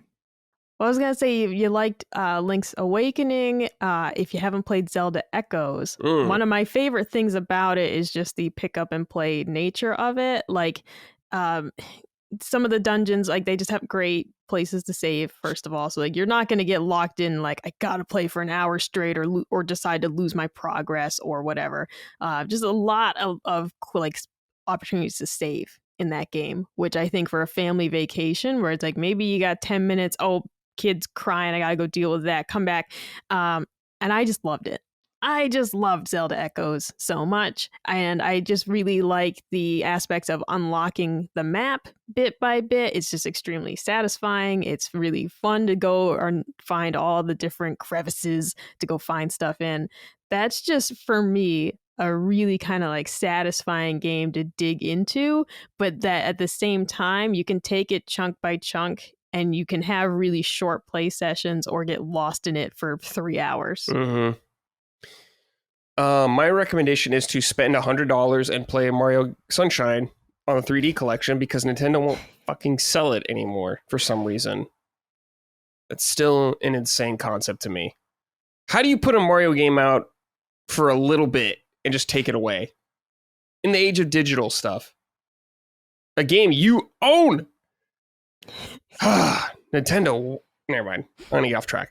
Little weird, yeah. I mean, you know, You mean a little weird. Yeah, Who the you fuck see does that? people be like, you know, with the whole Sony thing, they're like, "Oh, when do you think Nintendo's going to be on the other platforms?" And it's like they're never going to put their new games on other platforms. And then you see someone say, "Well, what about their older games?" And it's like, dude, we barely get the older games on the Nintendo platform. Yeah, that's true. Oh my god, yeah, like people have been screaming like, please give us Wind Waker HD, and they're like, we'll give you a GameCube emulator Wind Waker, and we're like, no, Yeah. that's not what we wanted. Yeah, like the GameCube one, fine. Let me buy the app at least too. You know, let me buy it on cartridge. I'll buy it again for $40, $50. You know, god damn it. So yeah. I'm reading someone asked this question on Reddit. I'm just reading some of the stuff they said. Dave the Diver is one, which Michael loves. Yeah. That's a great one. Dredge is a game I love, so you could check that one out. Dredge is good. I did enjoy Dredge. Katamari Damacy is, I think, actually a pretty sick beach game. Oh, that's a good game. Some guy said, unplug and enjoy the world for a second. Jeez. Well, Oh, come on. Vacation. Quit being a little negative little bitch on Reddit, right? That's where. So that's why this question is hard for me. I don't know. Well, Mike, are you done? I'm sorry. Oh, no, I'm done. I fucking hate the beach, so I'm biased as fuck against being at the beach. All right, let me just chill at the hotel and play a game. Oh, I'm the opposite. I'm an island boy, right? So I love the beach. I love being at the beach. So if I'm at the beach, I probably wouldn't be playing video games at all. I'd be talking to girls. You know? Well, this guy's married with a. Oh, he's married. Okay. Kid. Well, I still would be. Child. I still would be enjoying the beach, though. Here's the thing: I barely play video games when I travel. You know. Yeah, So. I think he's just talking about chilling like at night. You know, so Animal Crossing swimming would be a good one, I think. Okay. If you haven't finished it, because that one doesn't. That one like asks you basically to log off. Like after you play for like an hour, they're like, you got nothing else to do. You man. stop You did playing. everything you needed to do today. Just go and enjoy your family, bro. You know, you're done. Get out of here. Get out of here. But like, and New Horizons is obviously that island beachy vibe, right? So like, it feels like it's a consistent experience. You know, that's why like Super Mario Sunshine is perfect too. Dave the Diver is perfect too. But yeah, if you never played Animal Crossing, or if you feel like playing it again and you're not traumatized like me about the pandemic, give it a shot. Okay, final writing here from Roku. Hey Punchers, as the premier Nintendo show on this network, how important do you feel a game should focus on play? I refer to play mainly as fun, creativity, and innovation. With the other players in the space focusing on visual fidelity and cinematic storytelling, I find it fascinating that Nintendo has stayed true to itself with resounding success, even now creating a frontrunner for GOTY and Donkey Kong with play as their main focus. To preface, I'm not trying to be snobby when I make this point, but so be it. I believe the term video game is somewhat outdated, as many things which are labeled as such are closer to interactive digital media / art. For example, something like MEO or mouthwashing has very little to offer in play, but that doesn't take away from the incredible value they offer in other aspects. Ultimately, do you guys find play to be the most important aspect? If not, what do you look for in a game?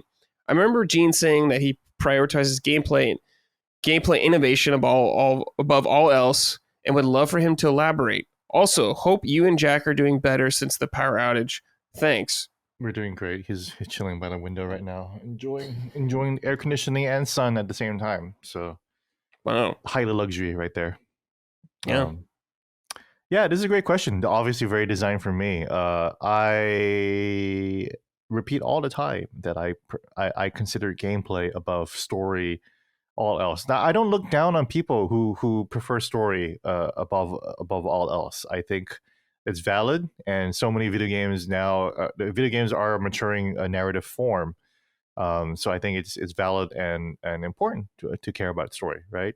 That said, I think most video game writing sucks. Most of it.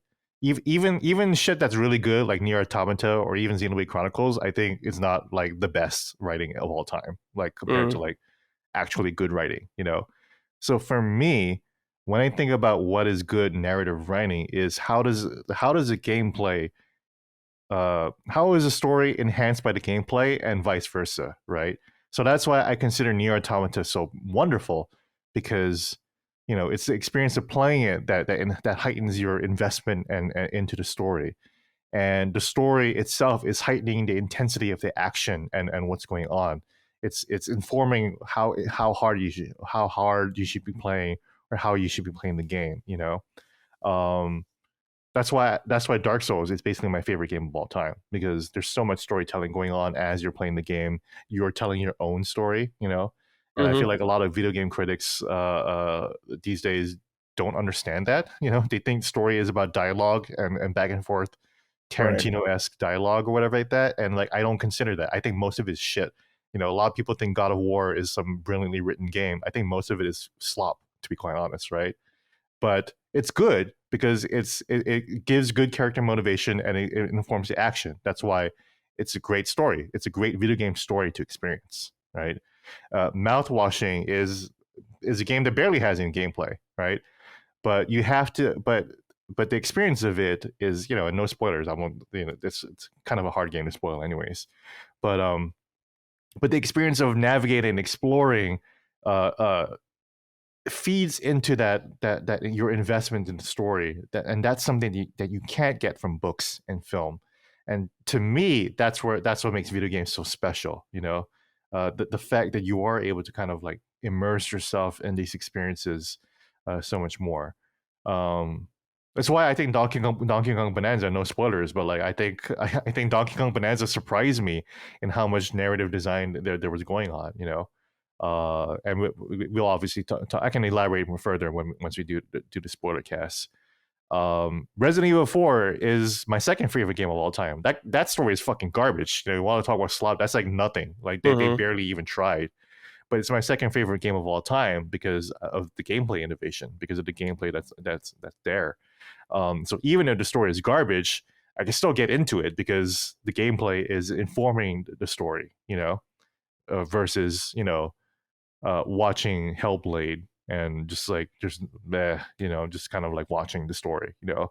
Last of Us, I think Last of Us is, you know, a lot of people talk about Last of Us being an interactive movie. I disagree. I think that's very reductive of The Last of Us, you know. I think it matters that you know, I think it's an old cheap trick now, by like, oh, all of a sudden you're Ellie now, you're not Joel anymore. Spoilers for The Last of Us Part 1, right? But like, oh, all of a sudden you're playing as Ellie now, and it's like that's an old trick, but like it worked back then, you know. Same with Metal Gear Solid 2, you know. Didn't work for me the first time. I'll say that it didn't, but it made a visceral reaction. It right? Sure did. Yeah, it sure did. You know. And now you appreciate it now, but definitely for me, when I played MGS2, I was like, "What the fuck am I doing? What the fuck is this game?" Right? Yeah. But like, that to me is why Kojima is a genius, because he's able to just rattle you in real life, like with a video game. You know, he's reaching out of the screen and he's like shaking your face, and it's like, "Oh, you like this shit, huh?" You know. Versus, you know, it's why I think Zelda kind of like Zelda story fucking sucks too. God of War is way better written than Zelda. That's for damn sure. You know, if I want to talk about, you know, being realistic about it, but you know, I like the gameplay of Zelda more. You know, so I like Zelda a lot more than God of War. You know, you know, it's why I like The Last of Us, because I think The Last of Us is actually well written. Like, I don't think it's like genius written, right? But I think when you look at it on the text, most of it is actually written pretty well. I think Neil actually knows how to write a good story. And I don't know. It's very complicated, and there's a fun conversation I could always talk about forever. And there's so many different examples that I can bring up. I could talk about this all day, honestly. I guess Micah, what do you look for when you're playing a game? Is it gameplay first? It's really just got to be balanced for me. So if a game has excellent gameplay and like little to no story, that's fine. I'll still be super invested in it. If a game has a great story and kind of mediocre gameplay, it's a little more challenging because it's like there's I want to know what happens next, but then there's like the boredom in what you're doing. So in that regard, gameplay takes a little more importance to me, because even with like a kick-ass story, I might say, well, if I'm not enjoying the tasks, then I'm not really gonna like. I loved MEO, right? And that is a game that like the story was so good, and I was like, yeah, the detective elements are pretty light, but I enjoyed it.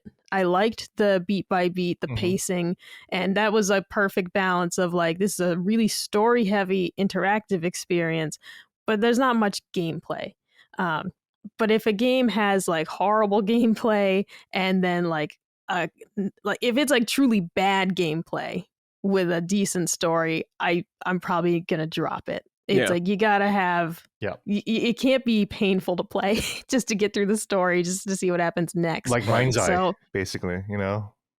No, exactly. Like I was like Xenoblade Chronicles X. I'm not saying horrible by any means, not saying that, but I didn't enjoy the story as much as I did in the other Xenoblade games, and the motivation is what I kind of fell off on, because I was just kind of like, I don't really care about these people or what happens to them, and I just don't. Whereas like Xenoblade Chronicles 1, like man, like for my boy Shulk, I would do anything.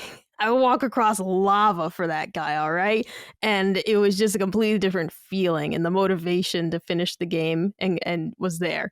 Whereas with X, it's like, it was fun, and I liked it, but without the story as well, it wasn't doing enough for me to continue that experience when it's such a lengthy game. So I'm really all about the balance, and they got to complement each other. Yeah. I agree with you. I'm more in the gameplay camp. Gameplay is more important to me.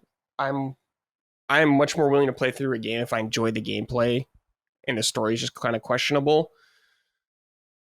If a story-driven thing doesn't have at least decent gameplay, I'm not going to be super into it. Like, I don't really care for visual novels at all. I don't care for, your David Cage type of games, your whatever, the Walking Dead kind of games that were big for a while and stuff like that. The Telltale games, stuff like that. Yeah, I love the Telltale. Oh, I know people games. love those games, but I personally don't really. I get kind of bored playing those games, and I can understand why people really like them from the story and everything like that. But it doesn't do enough for me, because at that point I'm kind of just feeling like, I should watch a movie. I'm kind of with Gene in the sense that I love games when they can do something that another medium can't do. There's exceptions out there, I'm sure, where I could definitely. Things can change, but that's how I usually, and gameplay is usually the most important thing to me by far. All right, guys, that's it. We're done. Another episode in the books. That was episode 74 of Punching Up, Nintendo Podcast. Micah, Gene, thank you both for joining me, as always. Thank you Good for stuff. hosting. You're going to finish Mind's Eye now, Gene? Is that what's going to happen? I'm definitely going to be finishing Mind's Eye today. I have to finish it. I actually, it's crazy how I was like, oh, the power's back on. I could play any video game I want, right? Finally, after 2 days. And I started like other games, I'm actually trying to play Mario Rabbids Spark of Hope. Because that's another game. I never played that. Wait, is that the second one? That's the second one, yeah. Okay, I never played that one. I started it. I got to the second world, and I was like, I'm kind of bored, right? So I started it, and I got kind of bored again. I'm like, I still want to finish it. I just need to be in the mindset of needing to play a tactical shooter. No, yeah, totally. You gotta be in the mood. Yeah, it's like I'm not in. I need to get it. I promised Micah that I'll play MEO, so MEO is installed, so I'll get there too. But I'm so close to finishing Mind's Eye. I need to finish it. You gotta finish the fight. It out of the way.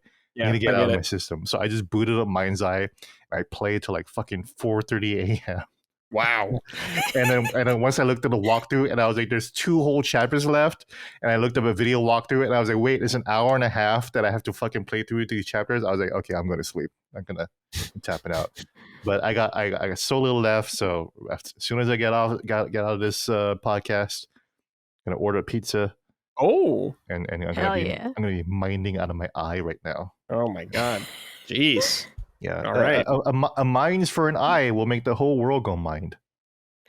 They'll do something. That's for sure. The game is breaking my brain. Yeah, you're freaking out, Just dude. rotting it. Yeah. Completely rotting it from the inside. Oh my God. Because all I can think of is Chris Angel, like Mind Freak, or like Chris Angel, Mind's Eye. Mind's Eye. They should have done that. They should have had him play it on TikTok or something. No. Yeah, I do want to play with the building mechanic to see whether it's good. Like Leslie Benzies. I love watching interviews of like games that I'm reviewing too, right? And then Leslie Benzies was IGN Live, and he was literally about to say, "I think the players will make better levels than our developers do." Oh. He had to stop himself from saying that. Yeah, he was literally about to say like, "Yeah, and some of the players will make really good levels or whatever like that." Like way beyond what we thought of or whatever. And he's basically saying like, my fucking team can't do shit, And then there's another promo video on the Mind's Eye YouTube channel where it says Leslie Benzies quality assurance, and it's like, dude, what a self-own, man, that like you are the QA and the game came out this buggy. That's crazy. That's crazy, actually. That is crazy. Total fraud. Micah, are you gonna play Donkey Kong tonight? Oh, absolutely. And I got to give a shout out. Last week, actually, during the show, I'd been waiting every single, like pretty much every other day. I was checking the Ninja Sex Party website to see if the Pure Elegance tour merch was posted. And last week during the show, I got the email that the merch was available. So I was able to get my tote bag. Oh, cool. My Pure Elegance tote bag. And so by divine providence, okay, at first I was really disappointed because they had the hoodie. Okay, with like the dates on the back and all that, but they only had mediums. That's all they had, and I was like, bummer, because like it's a men's medium. It's probably gonna be too big. No. But I went on the Ninja Sex Party subreddit, and people were complaining that the merch at the show ran small, and I was like, well, I'm going to get that hoodie. And it's only slightly oversized. So thanks to the subreddit. I'm sorry your merch didn't fit you, but you helped me make this decision. And now I got the hoodie I wanted. This t-shirt sold out like within minutes. I did not get one, but I got the hoodie. I got the tote bag. I'm very pleased. Cool. Excellent. Yeah, and they still have hoodies. So if you're around my size or slightly larger, that medium hoodie should fit you if you so wanted one. If you're 4'2", you're in luck. All right, everybody. We're out here. We'll see you next week. Take care and goodbye. Adios. Punching Up, a Nintendo podcast, is a product of Last Stand Media and Collins Last Stand LLC and is proudly recorded in the USA. The show is written and hosted by me, Bradley Ellis. My co-hosts are Gene Park and Micah Moriarty. The show is edited and produced by Dustin Furman. All of Last Stand's theme music is by Ramon Narvaez. Punching Up, along with the rest of Last Stand's media shows, are fan-funded on Patreon at patreon.com/laststandmedia. The following names are at the producer level on Patreon, our highest tier, and we're grateful for your kind contributions and generosity to our independent endeavor. Thank you.